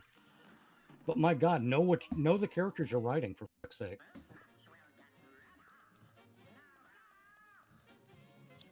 Again, I'm tired of the what's the word I'm looking for? The replacement of a male character with a female character who's supposed to be bigger and badder. Yeah, me too. In his own fucking movie. Women do it better. Or his own, he's displaced in his own movie or his own series. Well, and the thing is, it was the fourth Thor movie. Yeah, Love and Thunder. That was horrible. I'm sorry. Oh, it was not. So many wasted actors. But in that movie, they had so little confidence that that they didn't even really give her a real story in that movie. They gave us little snippets and expected us to give a damn. Again, just like with Supergirl. Supergirl gave me nothing to care about. They gave me no reason to care about Lady Thor. Yeah. Or Thor Girl, or whatever the fuck her name is. The Mighty Thor is what she's called. Yeah, fake Thor. Yeah. They've given me nothing to care about with fake Thor because it's all perfunctory. Mm-hmm. You know, and the fact that Mjolnir just went to her for no fucking reason. Well, no, because Thor. There was no lead up to it. For some reason, they had to retcon. It's telling the Hammer to take care of Jane. Oh God! You know what makes me the most angry? However, is you have Stormbreaker. You have the setup for Beta Ray fucking Bill. Oh yeah. And they squandered it. You could have had Beta Ray Bill. Yes. They could have introduced Beta Ray Bill in the fight with Hulk and Thor. Yep. Yes. They could have introduced him and as his best. They could have introduced him as Thor's new best friend, which he is in the comics. You can. It's not even that. It's Thor's new best friend or his best friend. You could have just had Beta Ray. You have Stormbreaker. You have the only other person who is deemed worthy to wield the hammer. That's why he gets Stormbreaker. And you that's something else they fuck up in the Thor movies. Well, in the MCU, they fucked this up completely. The only hammer that was enchanted in the MCU was Mjolnir. Yep. That was the only one with an enchantment, and even they've got that enchantment wrong. The enchantment never says if you're not worthy, you can't pick up the hammer. It says whoever holds this hammer, if he be worthy. Yes. It doesn't mean you have to be worthy to hold it. It means you have to be worthy. Doesn't he say should he be Hold on. worthy, not if he be worthy? No. Whosoever holds this hammer, if he be worthy, shall possess the power of THUR. Yes. Right. Oh yeah. Okay. So You're right. The enchantment is not about the hammer; it's about the power of THUR. Is what the worthiness is related to? Not picking up the hammer. Anyone can pick up the fucking hammer if they're strong. They got that. They get that thing wrong all the fucking time, and it annoys me. And well, I like the Ultimate Universe that only person to ever deadlift the hammer is fucking Hulk. Oh yeah. Oh yeah. He does absolutely. Just deadlift. It's like they don't even know what the words on the enchantment. For fuck's sake. God, that irritates me. But the thing that kills me even more than that is that they act like Stormbreaker has the same enchantment. It doesn't. It has no enchantment. There's no enchantment on Stormbreaker. Why do people... people fucking comic normies. Yes. It's like, you got to pay attention to these details because people like us give a damn. Because us nerds actually give a fuck. Well, this is a Well, no, the thing is, if you get people like us who give a damn on your side, then everyone else should be on your side too. All right, this is a good segue. Did you know that they're recasting Black Panther? Oh yeah. Oh yeah, I saw that. It's basically Black Panther Jr. You know what? They're also apparently T'Challa never knew his son. That's a stereotype. Oh Lord! But it gets even better. They're pissed that he's not quote unquote black enough. He's British. Yeah, whatever.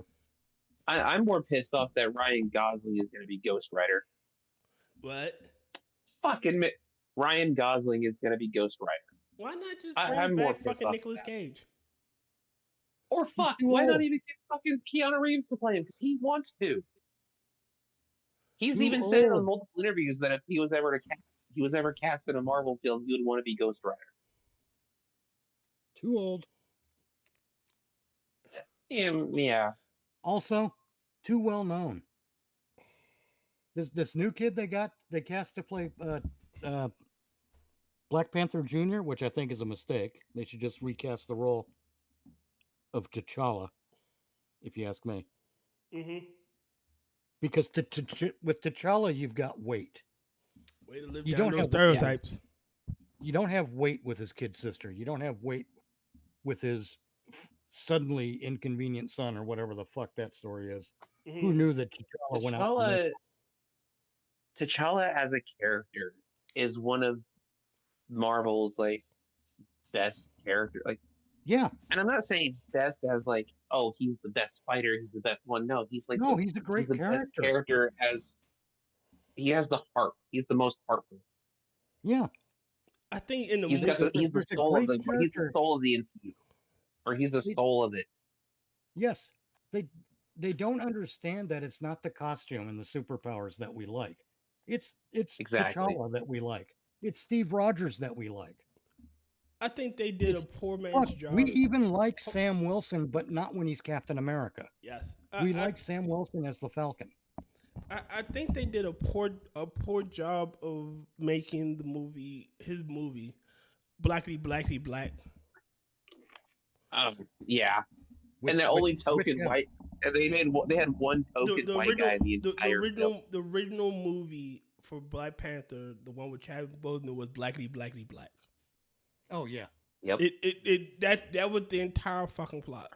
I'm sorry. There was two white people in the movie. There was him, Killmonger, and then there was the Hobbit. Not Killmonger. Killmonger's black. No, not Claw and the Hobbit. Andy Serkis and and the Hobbit guy. Freeman. Martin Freeman. Martin Freeman. But my all right. So you have Mane. You have his entire tribe. You have them ooking like gorillas, when Martin Freeman is talking. But they won't call him Manape. Oh, I love their They won't character. call I him love that Manape. character. They won't call him Manape. He is from the ape tribe. And the guy that got to play M'Baku, Mm-hmm. I think he did a Oh, hell of a job I love too. M'Baku. Yeah, and then they destroyed his character. Mate, all right. So wait a minute, it gets better. So when they give him the heart-shaped herb, after he wanted to be king, he like, nah. Like your whole the He would whole. have been a good Black Panther. Nah, hold on, let me explain it really quickly. His whole motivation in the beginning was he wanted to be king. That's why he challenged for the throne. Everybody was like, nah, we ain't gonna challenge. Yep. Nope, we not gonna challenge. Oh, no, I wanna be fucking king. All right, here's your path to kingship. Nope, I'm not gonna take the path to kingship. What? Damn it. And there's no connective tissue like to say like he Surprise, motherfucker. Surprise, motherfucker. Surprise, motherfucker. But there's no to work late. But there's no connective tissue to say, oh well, fucking T'Challa made concessions that won him over, and like, all right, I'm gonna be loyal then. Like for the movie, we get none of that. So he should still want to be king. Yes. There should still be that power struggle between T'Challa And his people M'Baku. like him. His people like M'Baku. They would have been on his side. Yeah, but again, and that's another thing I find rather interesting. Like, all right, so Killmonger comes in. Technically, he was never raised in the culture. Yes, he was like 8. Like, I'm pretty sure you still have memories and shit. Like, don't get me wrong, you probably remember your father, and he probably remember him telling you shit about where you're from. But you were never raised in the culture. No, I'm just gonna take the throne. Outside of the traditional fight time, like yo, your time to challenge was long past. Yo, you missed it. Yeah. Like our traditions say, only when the king dies while the king is still alive. Like I hated Killmonger. Oh my god, he was annoying. And another thing, so his best friend or the leader of the not the border tribe, not the leader, but the head guard on the Rhino and shit. Yo, all right, this guy killed your parents, all right, but I've been your best friend for most of your fucking life. Yo, this guy gonna turn up with the body of the man that killed your parents, and you just gonna instantly like, yeah, I'm gonna follow him instead. Oh. But I've been your best friend for life, and yeah, I didn't capture him because shit, like we need him so we can find where our vibranium went. Now I want him dead. They also ruined Namor in Black Panther too. He wasn't Namor. He was. Yeah, they ruined Namor. He was Namor. It's not Namor. It's Namor. No, he's Namor. Namor, Namor, Nevermore. Let's be honest. He's no more. Yeah. Yeah. And that's another thing that makes no completely sense. wasted. Wakanda is a landlocked country. Why are they fucking fighting with Atlantis? Because they needed to shoehorn in a character that was close to that area. Yeah. All right, so again, that's literally just shoehorning a character. No, it was just like a last minute thrown in. He felt like no, it's not even shoehorning in. When you show us where Wakanda is supposed to be located. It's supposed to be located in Central Africa, far below the Sahara. That means it's landlocked from all sides. Yep. Because yes, there's a waterfall in the river and shit, but that's just a waterfall in the river. It's landlocked. It's just like there's just a river that's flowing through Africa. There's no water source. There's no massive sea source that is close enough to Wakanda at home. That's so annoying. So our issue, we're not friends with Egypt. Like, why are we fucking defending Egypt when we're not even fucking friends with them? Like, yo, really? This isn't our fight. Nope. Somehow we're at war with them. Really? Like I said, a shoehorned in character. There's literally no reason for them to be fighting Wakanda first. Again, it's Marvel writers not understanding source material in their own fucking lore. Yep. Yep. We've discussed this like 1,000 times I think, so far, but still, it's point still stands. Yes, agreed here. Okay, I like these characters. I liked T'Challa. I liked M'Baku. I even liked his sister as a character. She was a fun. I loved her character. She was fantastic. Yeah. Oh my Well, god, Shuri was fucking hilarious. Let's be honest as well, for some of the characters, it also could be studios pushing it. Well, this character seems popular, so we got to get him in a movie. Well, yeah, that's the whole point. That too. If there were a writer worth the money and worth the effort, I got it. Basically, they would find a way to work Namor in a way that makes sense. Yes. You know what? Namor shouldn't have even been the villain for the second Black Panther. You know who actually should have? Who? The Ten Rings. The Ten Rings? The Ten Rings. Because Claw worked for the Ten Rings during the heist, right? During the second. Shit, you could have Iron like Man cards movie, I like think. Burn Zemo in there. Been a great connective. Yes. And the Ten Rings, the guy with the Ten Rings, he was all over the world. He went all over the world. He should have been like gonna punch through. He could have used his rings to punch through Wakanda just to get in. Yeah. That would have been so fucking easy. And hey, established organized villain organization too. The Ten Rings. Yep. Established in. And I hate the fact they did the Ten Rings wrong, but we're not even gonna go through with that. But again, this is their lack of understand. Or I keep giving them the excuse of ignorance when I should. We have to stop excusing them by saying they don't know what they're doing. They do know what they're doing. Yes. Yeah. Blatant disregard. Yeah, it's just a blatant disregard for what exists. It's a disregard for the source material. It's a disregard to the fans. It's a disregard to basically everyone who is a fan of Well, it's a disregard to any the of these foundation of this movie franchise too. Yes, It's a that's disregard exactly of their what own fucking product. it's a disregard for fucking attention to detail. Yes. Yes. Oh my god, dude. I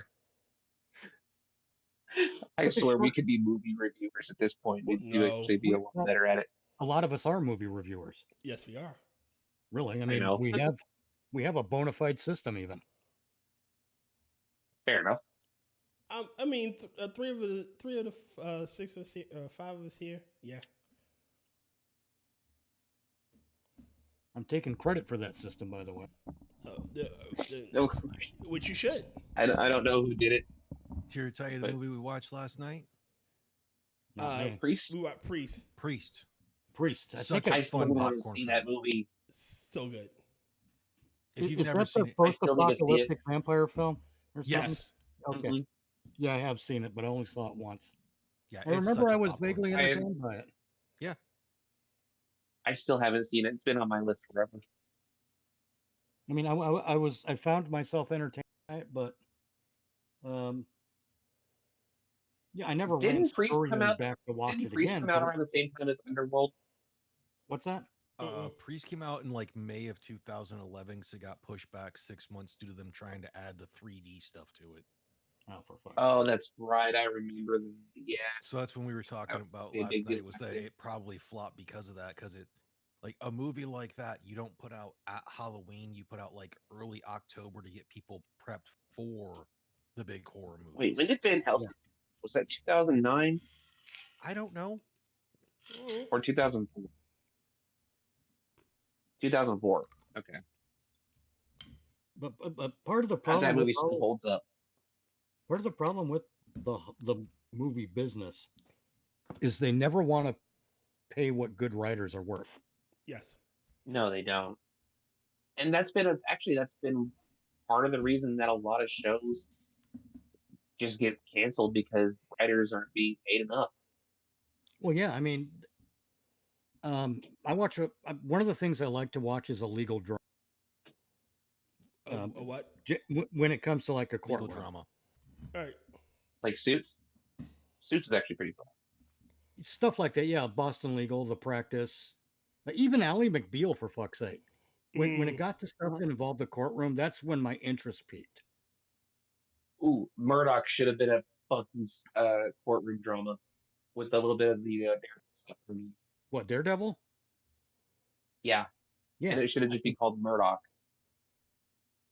No, I don't know that it should be called Murdoch. Like pay homage to Matlock. Well, see, the problem is the people that are writing for Marvel can't do fucking court dramas. No, they can't. Certainly couldn't for She-Hulk. Yeah. God, She-Hulk was so wasted too. But the point is, a lot of those shows I mentioned are the brainchild of David E. Kelly. And right now, Hollywood wouldn't pay a guy like David E. Kelly to write a show. Because his price tag would be too high, because he's good at what he does. He's very good. He is very good at writing those courtroom dramas and developing a whole show around it. He's probably one of the top 5 in that. Did you ever see the early 2000s TV series called Reaper? I don't think so. Basically, it's about a kid whose parents sold their son to the devil when he turns 18 or something like that, or 21. The devil would come for his soul. And he turns him into a bounty hunter for hell. It's such a fun show. Oh my god! So is it discount so Spawn, discount Ghost Rider? So well, it was basically meant more Team as a Ghost comedy. Rider, yeah. Where Spawn is Ghost Rider is like serious, yeah. This one was more of a comedy, where it's okay. The guy who played the devil was so perfect. Ray Wise. Let's be honest, it's not necessarily also Yes. the fact they're not going to pay a writer the good thing. If they pay the writer properly, how are they going to pay these big name directors they keep putting in there, or these big name actors to draw the crowd, or all of the extra studios and executive producers? Well, produce a solid I will say product. this. Long intro. I will say this: a good director is a dime a dozen. A good writer is hard to find. And when you pay the right writer, you're going to have a fantastic story. Rotten's onto something. I brought this up in episodes past, but I decided to get a hair up my ass and watch the opening credits of Star Trek: Strange New Worlds to see how many producers were in the opening credits, and there's like fucking 20 of them. For a 1 hour drama, there's 20 producers. How many producers do you goddamn need? Exactly. Most of it is funding. I hate when a movie. I'm not done. So my theory became that one of the reasons a lot of these shows have such a high budget is because the showrunners are paying off their buddies via producer credits instead of paying for good writing and good directors and solid actors. 100%.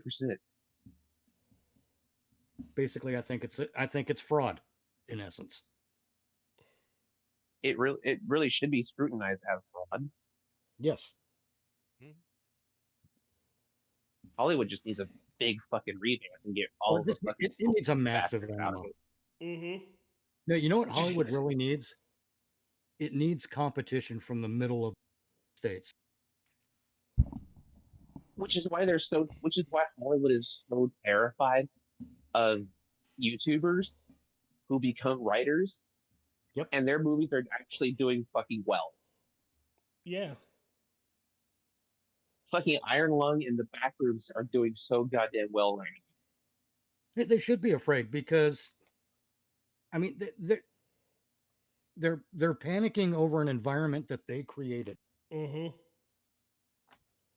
they did it. And the thing is, they don't even know that they did. Oh, they know. Oh, why is this movie doing well? Why is our movie failing? Because you don't know how to spend your fucking money. That's why. Yes.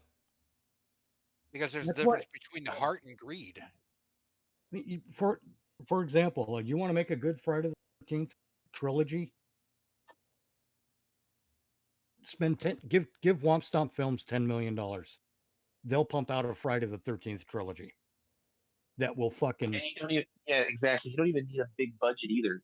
No, you don't, because these are people who know the material, who know how to be fans of the material and respect the material, and respect other fans. I've created a Minions of the Zoo Monday night drinking game. Take a shot every time Mitch brings up Friday the 13th. Well, that's one way to do I it. already have enough health problems. I don't think The I need a reason- bad liver too. Listen. The reason I bring that up is because it is such a good example. Oh, I know. I'm just fucking with you. I know that, but might as well let the listeners know too. It's such a good example of how to fail a franchise, how to fail at revivifying the franchise. I mean, there's Womp Stomp Films with a often though. Womp Stomp Films have gone beyond proving themselves with fans and with the material. They've gone beyond proving themselves, but no one's given them a chance. Yes. Meanwhile, all these other. I'm also going to bring up one. I'm also going to bring up one that I've said before. What's that? Take a shot every time I mentioned Resident Evil. Fuck me. They have a new Resident Evil 2.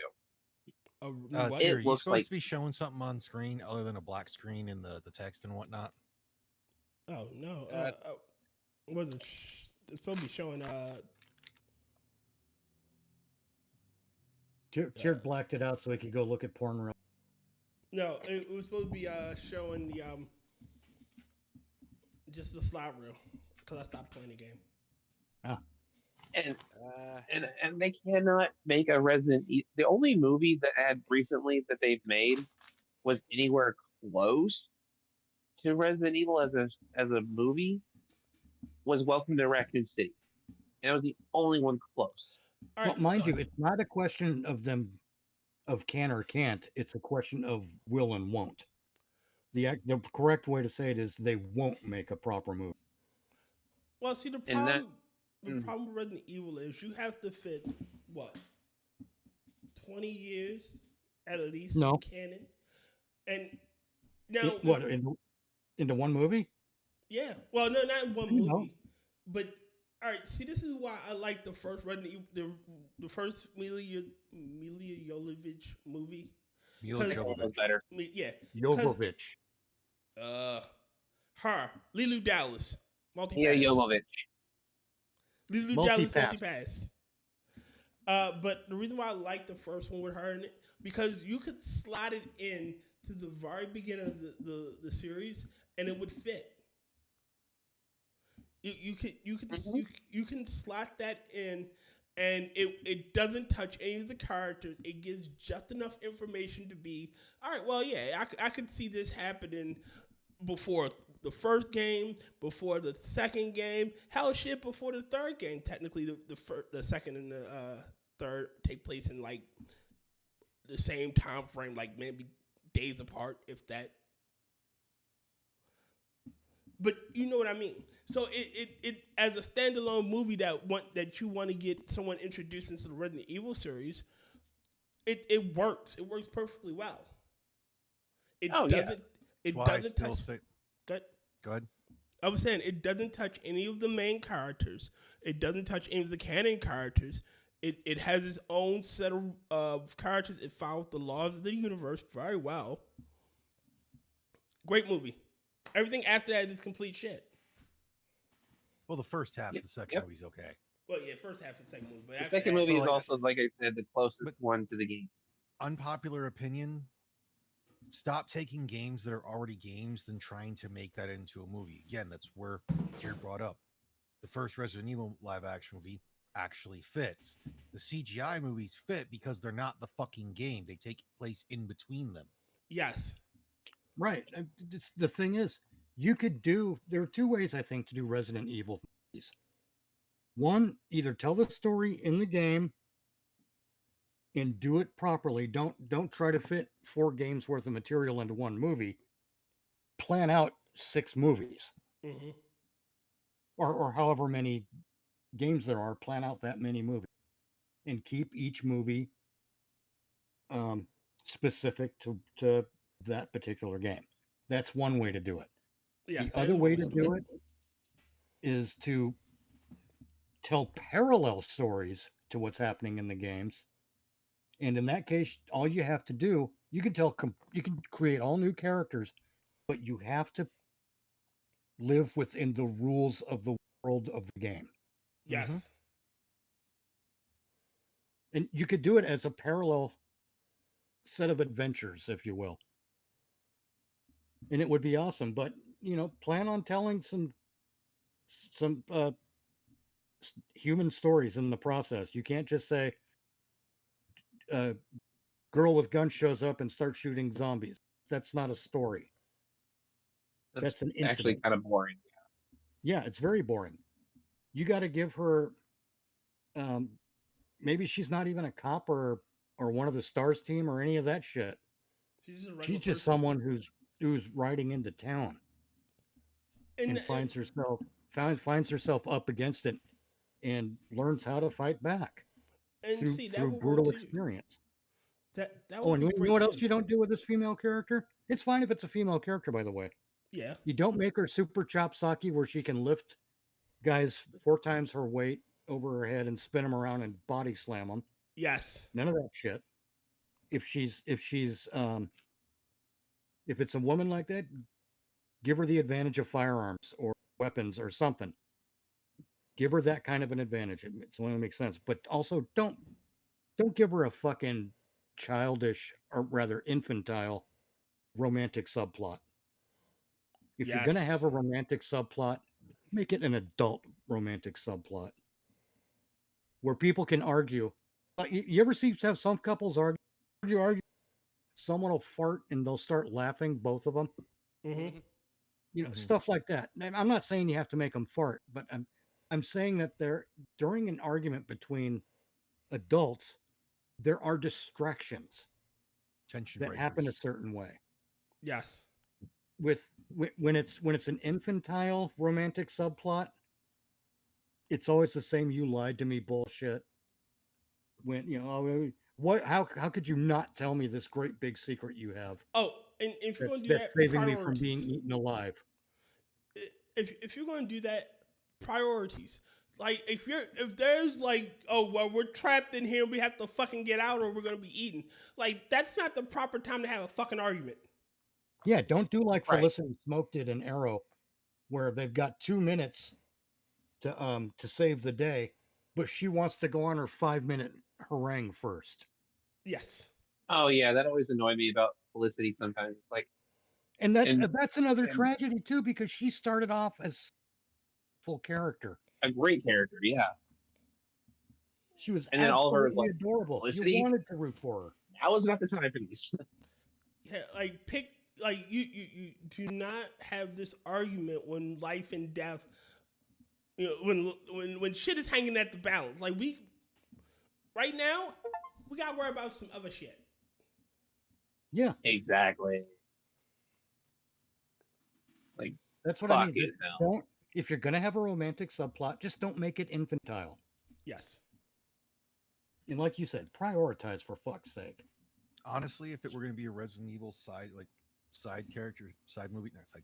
movie thing, yeah, and they're going to do a female character, I'd rather have it be like a chick that came from a farm community. Yeah, and she's coming in, so she's in a pickup truck, not in a motorcycle or anything. Right, and like she's going in there, not in a girl boss mobile. No. Oh, absolutely. No, just like an old beat up farm truck. And she's going there to see either like her boyfriend, fiance, or husband who went there for business to help save the farm. Right. And they get this whole like Raccoon City or Umbrella situation happening. And she gets trapped. Or actually, she could be the main character if they do it like the Outbreak story. Yeah. Yes, if they do like the Outbreak story. The Outbreak. basically it's she's coming into town, doesn't know the outbreak is happening.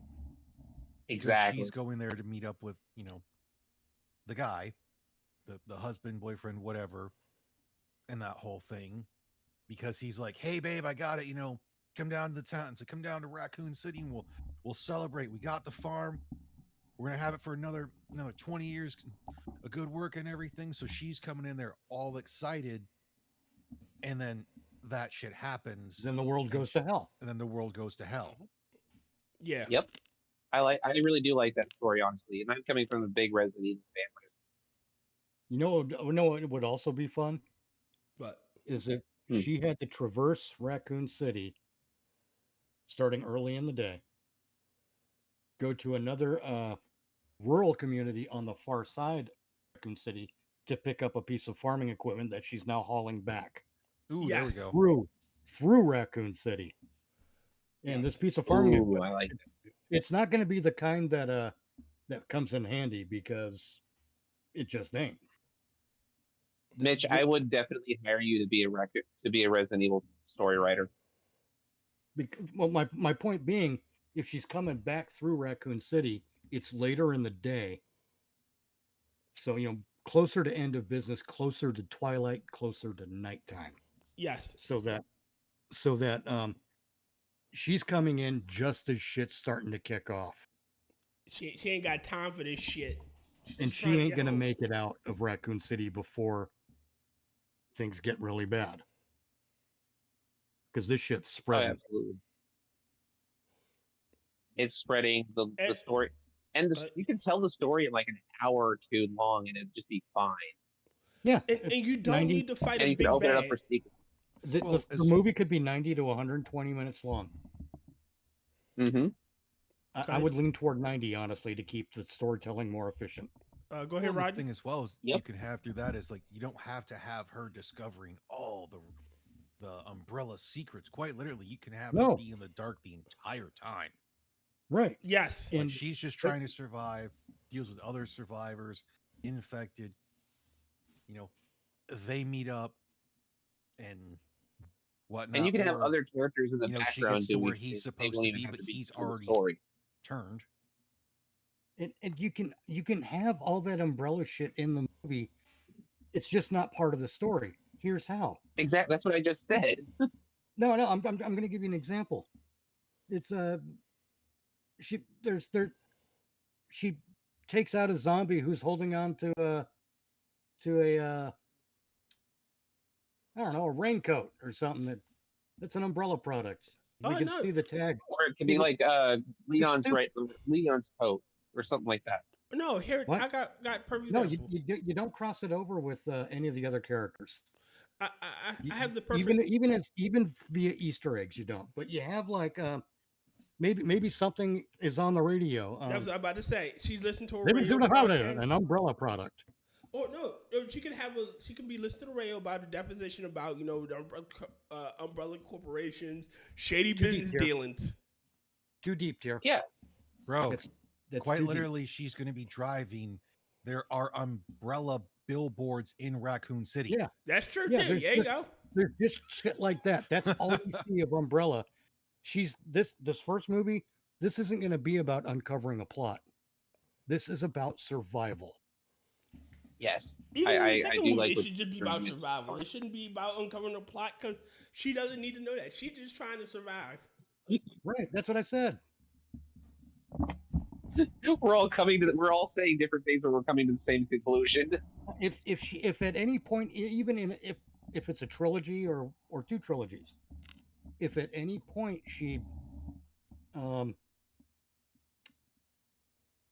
don't think at any point she should be the one who's uncovering plots.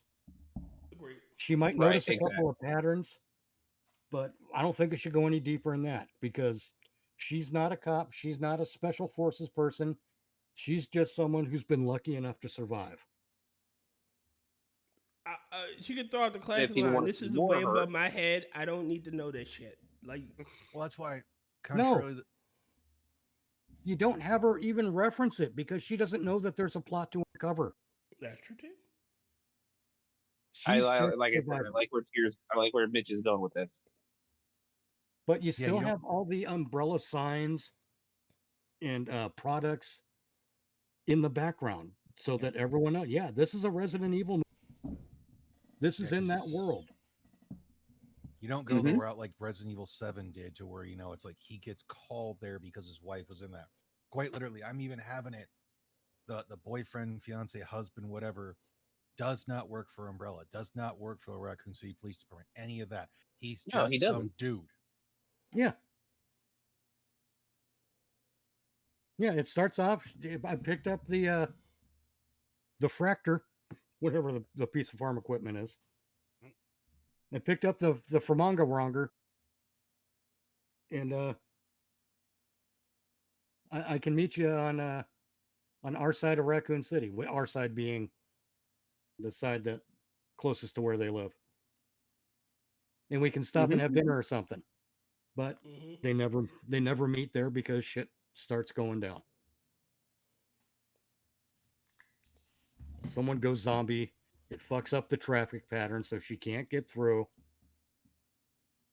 And she tries to call him, and she's able to get through to him. The traffic. I don't know. I don't know how long this is going to be. Maybe you should just go home, and I'll meet you there. So it's never going to be about her meeting him in Raccoon City. It is always going to be about her trying to get out of Raccoon City to get home. Yeah, basically, like he says, hey, something's going on weird. Let's change dinner to another day. Like, I'd rather have you get home with the equipment and be safe. Yeah. Yeah. But, you know, Which I actually that way, enjoy that. Here's another fun bit. Her and her cell phone connection to him, that's her link to normalcy throughout the movie. But eventually that link is going to fail. Well, and she'll be like completely on her own then. If we're going off the actual time frame of like Resident Evil, like 2 and whatnot, cell phones didn't exist. That's true. Or they existed, but they were rudimentary, extremely expensive. So and the mass extremely real. See, then we got to ask: are we doing this as a period piece, or are we telling the story set in contemporary times? I'd rather do it as a period piece, honestly. Hold on. We can also do it as it being just a different outbreak, not necessarily the one in Raccoon City, considering the fact that, as it's been shown throughout the games, there have been several different outbreaks because of bioterrorism throughout the world. They're always isolated incidents. Very true. She's just in a different isolated incidents where there still is cell phones. Absolutely. Boom. Gotcha, fam. Good. Shit, I like where that's going. If you're gonna do that, then make it the series an anthology where the next movie it's just a new character and a different outbreak. No, we can't do that, Tyr, and I'll tell you why. Because if you just do a different character for each movie, there's just no reason to care going in. I think you at least need to do trilogies. I think we at least need to do trilogies and be smart about it, where the trilogies can blend one into another. So, you know, if we're watching our first story about Megan, just throwing a name out, and that's 3 movies long, maybe in the second movie we introduce Jim. And Jim's got a story that's 3 movies long, and 2 of those movies overlap with Megan's story. Maybe she meets Megan for so the first movie. If we do it like that, we could have an endless supply of movies, really. Mm-hmm. Like an outbreak story, basically the outbreak story. Yeah. Because it was like 8 wasn't there 8 characters? And each one had a different side story. 8, 9, yeah. Pretty but sure. The thing is, you still tell the story in a linear fashion. Oh, yeah. And they all end up meeting each other. Just tell the story from A to B to C to D, whatever. And make sure you drop characters in that you can run for 3. And then have them killed off or have them escape or something. Because part of the first part is surviving. The second part is actually the first part is dealing with the fact that the world's going to hell. I wouldn't That's mind. the first part. Let me finish. Mind the, the implication when I say the first part is that there are more parts coming. So if I haven't gotten to the more parts, that means I'm not done yet. So the first part is coming to terms with the world going to hell. Mhm. The second part is surviving the world that's gone to hell. And the third part is escaping or getting, not escaping necessarily, but getting out of the world that's gone to hell. Finding Either via safety. escape or death. No, leaving the world that's gone to hell behind. Either you die or you escape. Because let's be real. If these are isolated incidents, they're going to block off these cities. Yep.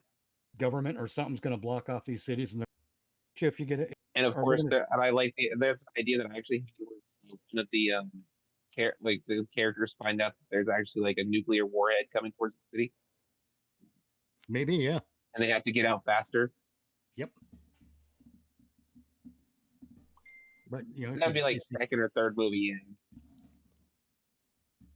But Feel like you the can Candy do Bar it in a Tales. way that that just keeps the story moving by telling different smaller stories, but they've all got connective tissue, so it doesn't seem like it's one thing I hate. I hate anthology movies.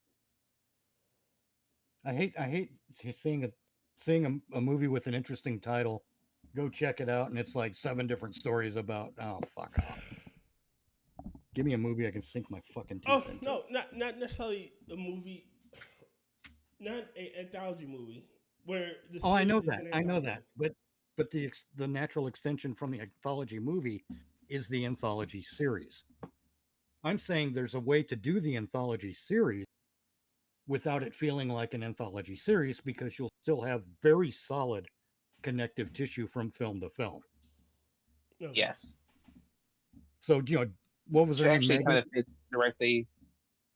I was gonna say it kind of fits directly into what Mitch wants to do with his with or his Jason with his Jason movies. my Halloween concept. Yeah. Yeah, it's kind of like that. Only this is a different, very different deviation on it. Okay. Because it's maybe set in a different story.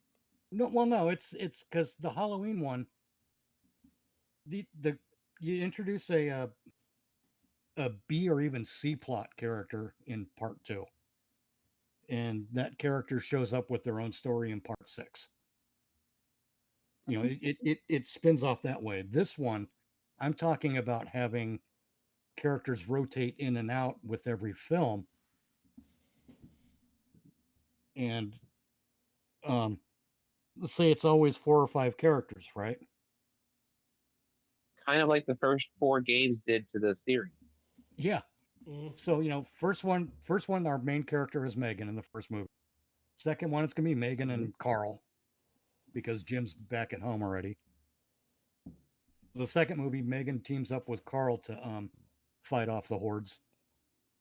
And in the third one, there's Megan, Carl, and Debbie. But the third one is Megan's last film. Her story ends in that third one. Either she gets killed or she Because makes she either escapes or dies. Right. Yeah, but she's no longer in the series after that. Now it's what did I say? Carl and Debbie.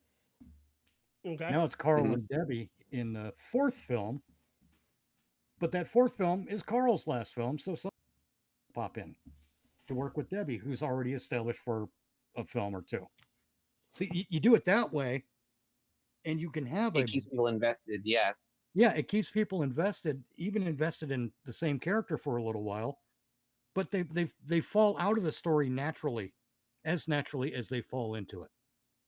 And you can still just keep the story going. You can sign people up for trilogies. And or you just do a one-off movie. Yeah. What's that? I said, or you can just do a one-off movie. Not everything needs to have a sequel. Yes. Well, that's true, but I firmly believe in planning for success, because there's something like Resident Evil. If you do a parallel story, a story that's parallel to the games, and it's successful, they're going to want more movies. Oh, they're gonna love that. Yeah. So if and this is me coming from a fan of the games, I would love that. So I'm just saying that if you plan for success, when that success comes, you'll be ready for it. That's what I mean by planning for success. I'm not saying assume you'll be successful. I'm saying if you are very successful, have a plan in place so you know where to go next. And don't be cheeky with it either. Like make it a fucking end credits thing because that's old No, hat. no, Make no. it part of the story. That's at this point. That's just a marketing gimmick. Leave all that shit out. The movie ends when the movie That's ends. what I was saying. Yeah, I agree with you. The You know movie what I was starts going to when it say is starts and it ends when it while ends. while you can plan for success in that whole thing, you can also have it that you look at the studio being like, no, this is a single story that doesn't have Oh yeah, a thing after it. Like, no, it's just a one-off. That's all it's meant to be. Yes. If people really want more of it, write for it. Yep. Yes. Instead of just, and I really wish we could have a voting system. I've been saying this for fucking years now. I really wish we had a voting system just for movies. Oh, if people want to see this movie, do they want to see this one? Do they want to see this remake? Do they want to see this reboot, rehash, whatever? If it is a resounding no, don't make games. Fuck, we have to vote for every goddamn thing else in this country. Why not movies? No. Honestly, sometimes you don't know that you're going to want to see a thing. If it's described Movies to are you, just throw shit at the wall, see what sticks. Mm-hmm. You know what? In a lot of cases, yeah. The thing is, they're over budgeting the film, so they're not willing to throw as much at a wall. In fact, they're doing it so badly now. They're doing it so badly now. It seems like they want to tear that wall down. Yep. 100% though.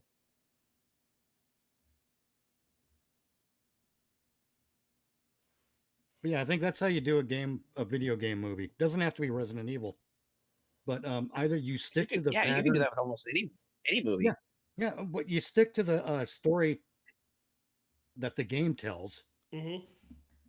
and you don't take shit from part 6 of the game and throw it into the first movie because you think it would look cool. No, you got to graduate and build to that stuff. You don't just throw it in. You lead to looking for a potential sequel. It's not exactly that it's gonna be a sequel. If you're making a Warcraft movie, the first movie has to be nothing but orcs and humans. Yes. Did anybody actually see the Warcraft movie when it came out? Nope. Nope. I actually saw it in theaters. I wasn't going to watch it because I knew that they would try to cram every game in. I never played the games, so I knew my ex played the games, but I didn't get to. But she thought it was actually pretty good. But then again, she also liked Ghostbusters. So. Yeah, but her take is also. If I think that movie would have been a much bigger success if they had gone along the way the games did. Start with orcs and humans, and you would get the fans on board, and they would respect you, and they would give you good word of mouth, and it would have been huge. And then it came out around the time where there wasn't much discourse on anything. Well, yeah, I think there kind of was, but the advantage we have now compared to then is that we have more examples of failure.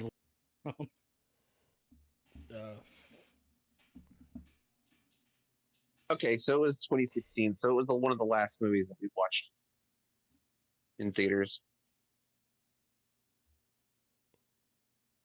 June, and I moved in August. Okay. We hadn't quite broken up yet. Yeah.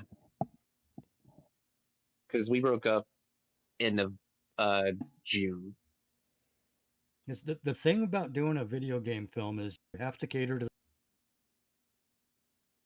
and the best way to do that is when you're talking about it, when you're like in pre-production and stuff, you let the fans know right out. This is going to follow directly with what the games did, or this is a story that's going to be told parallel to the events in the games. Or it's an isolated incident that is only mentioned in one of the files of the game. Right. But you know, you adjust the fans' expectations that way, and then you just pay attention to the rules of the universe. Mm-hmm. Yep. And don't jump ahead. Yes. You don't do the first interaction between Batman and Superman and throw in stuff that takes place in the far reaches of their relationship. That's why I kind of like the Batman, like the 2024, the Batman movie. That's why I liked it, because I can't get through that movie. It is long. It is a long movie. Well, no, it's not that it's long. It's that it just bores the hell out of me. I don't like the way it looks. I physically don't like looking at it. And of course, they did race swapping. It is shot way too dark. They did the race swapping, so that automatically tunes me out too. That's fair. Yeah. But then again, Catwoman was always Catwoman actually was played by a black woman, like one of her original. At least she was actually played by a Hispanic woman in the TV series, but she was originally made a white woman in the comic book. Yeah, in the comic book, she was originally white. She was played by 3 women in the TV series. There was Julie Newmar, Magnuson, and Eartha Kitt was a black lady who played Catwoman. Eartha Kitt, yeah, that's right. But originally God, she Eartha Kitt was funny. God, Julie Newmar, Lee Merriweather was the other one. And Eartha Kitt. Yeah. I mean, I thought Michelle Pfeiffer was fine as Catwoman, but Eartha Kitt was just another level. I didn't like Michelle Pfeiffer because Catwoman was not a blonde. True. And I'm sorry, you know, that stuff distracts me. Do it fucking right. And I hate that they gave her short fucking hair as Zoe Kravitz. Oh yeah, that's horseshit. Oh, that's Zoe. You're a fan. You're a good actress in some things, but you should not have played Catwoman. It was awful. Well, again, that's another miscast. Just like Jessica Alba as the Invisible Woman in that Fantastic Four. Yes. It's a miscast. I have nothing against Jessica Alba. I have nothing bad to say about her acting ability. She's not Sue Storm. She was just eye candy for the movie. Well, yeah, that's why they hired her. She was eye candy of the month at that point, basically. Yep. And that's not me saying that. That's the way Hollywood was. That's the way Hollywood treats actresses and actors.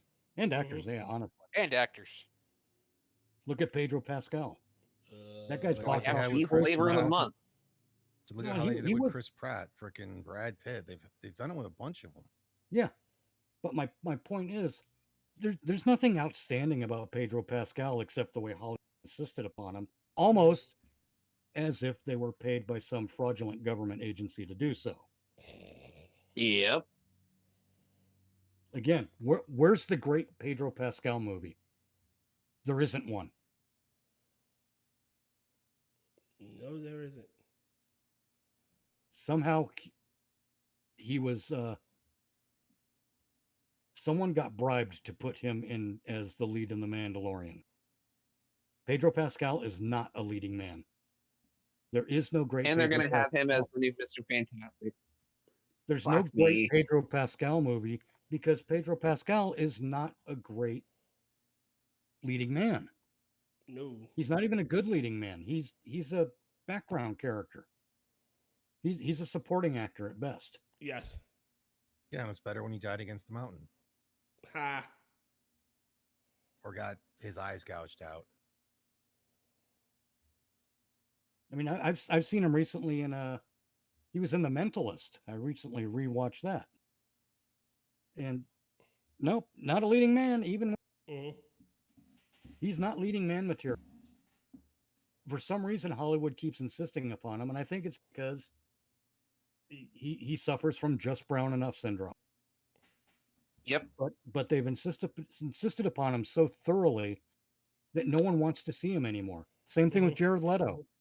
What's Jared Leto ever done? Why does Hollywood insist upon that asshole? Where's the great Jared Leto movie? All we know of are the great Jared Leto disappointments.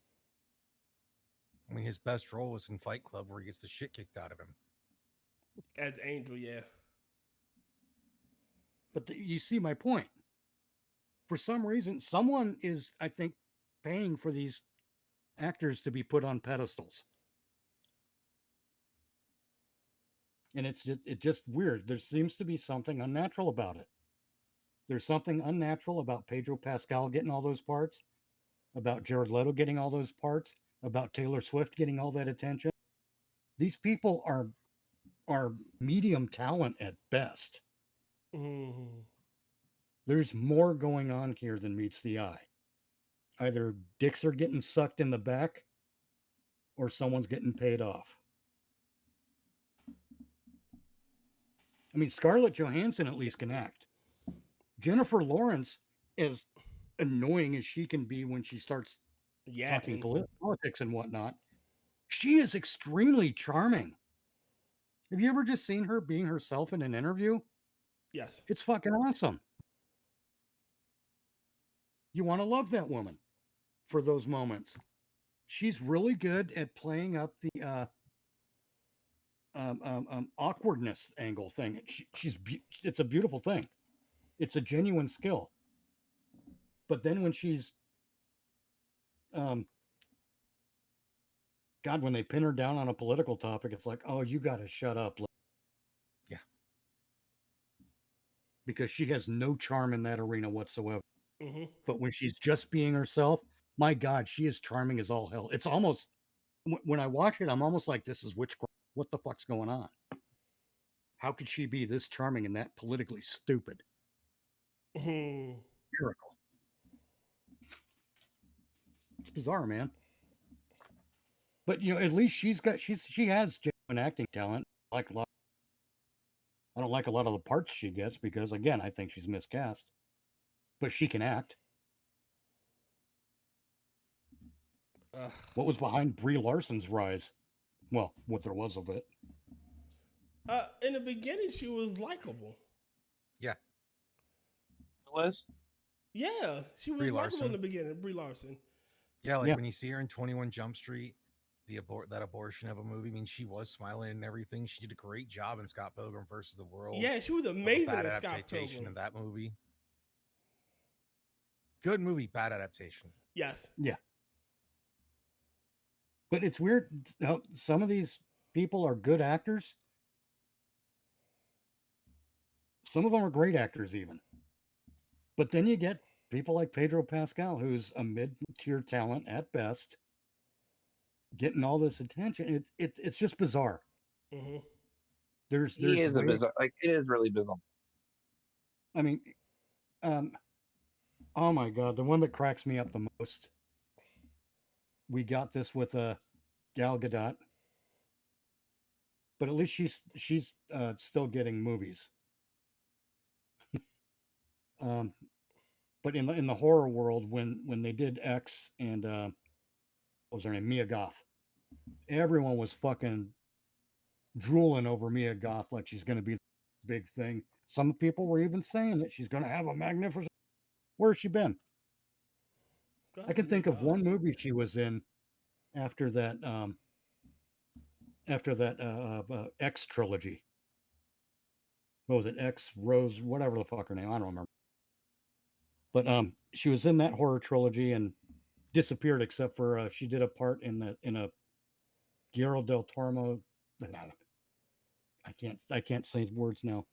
In Del Toro's Frankenstein, which was less an adaptation of Frankenstein and more of a fashion statement. She had a part in that. Much. But I mean, she is going to be in. She got two films.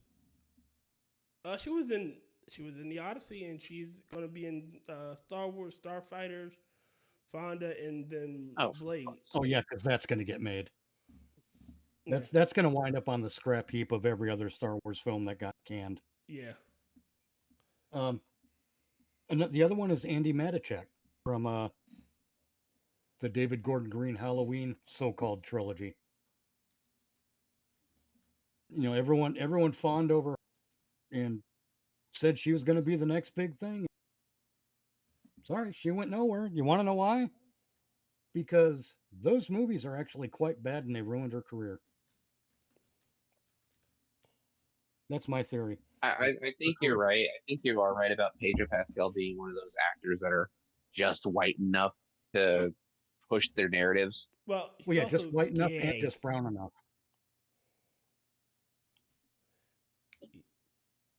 He's what? He's gay? Yeah. Oh, didn't know he was. Gay-esque. No, he's fucking gay. Oh, he's very flamboyant. No, he's not flamboyant. He's fucking gay. Fair. So And every time I open this door, every time I open the door, it squeaks badly. There is a video of him standing behind. I forget who he's standing behind. Some guy, either Chris Pratt or Chris Pine or one of the Chris's, I think. There's like 50 Chris's now. God, how many Chris's do we fucking need in Hollywood? No, hold on. And he's over there grabbing his ass motions and checking out his ass. And yeah, he's also been all touchy-feely with the women as well, to where it looks like frickin' Willem Dafoe was going to knock his ass out. Yeah. God, I would have loved to see that. Hello, Jen. I'm sorry, I love Willem Dafoe. Willem Dafoe's Hey, Jen. Oh, Willem Dafoe's a fantastic actor. Mm-hmm. He's a fantastic actor, comedian. Like, he's funny too, and like in his interviews, Yeah. oh my god, he's hilarious.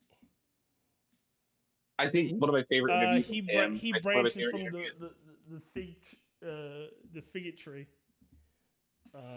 He was talking about how he was like, oh, when people come up to me, they say, you know what role you would be perfect for? And he looks at it, you would look perfect for the Joker.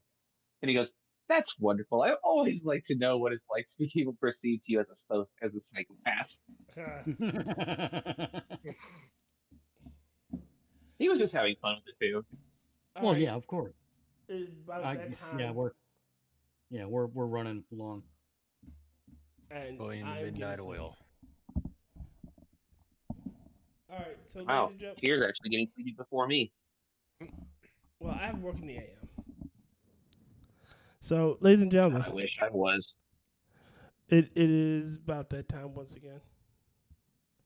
I want to promote that we are watching The Odyssey on Never Watch Alone Sunday, the August 9th. They say it's the 2004 one. No, it's the 1997 one. The TV movie? Yeah. Okay. It's a good one. I still don't know if I'm going to join on that one. All right. It's just not my kind of material. Fair enough. We are also watching In the Mouth of Madness this Thursday. It is Functional's pick, but Functional could make it last week, so we watched 10 to Midnight, which was pretty good. I still enjoyed the plot. Again, it's not a great movie, but it's a good movie. Yes, it it's is. A solid film. Yes, which is actually high praise, if you ask me. Fucking Charles Bronson really nailed it. After that, next week we're on Never Watch Alone. We're going to be watching Dark City. It is my pick. Dun, dun, dun. I wanted to see it, and we're going to go to Shell Beach. So, ladies and gentlemen, we're going to get out of here. I thank you all for coming out. Say goodbye to the nice people. Good night, everyone. Take it easy. All right, let me turn this off, mute you guys, and bam.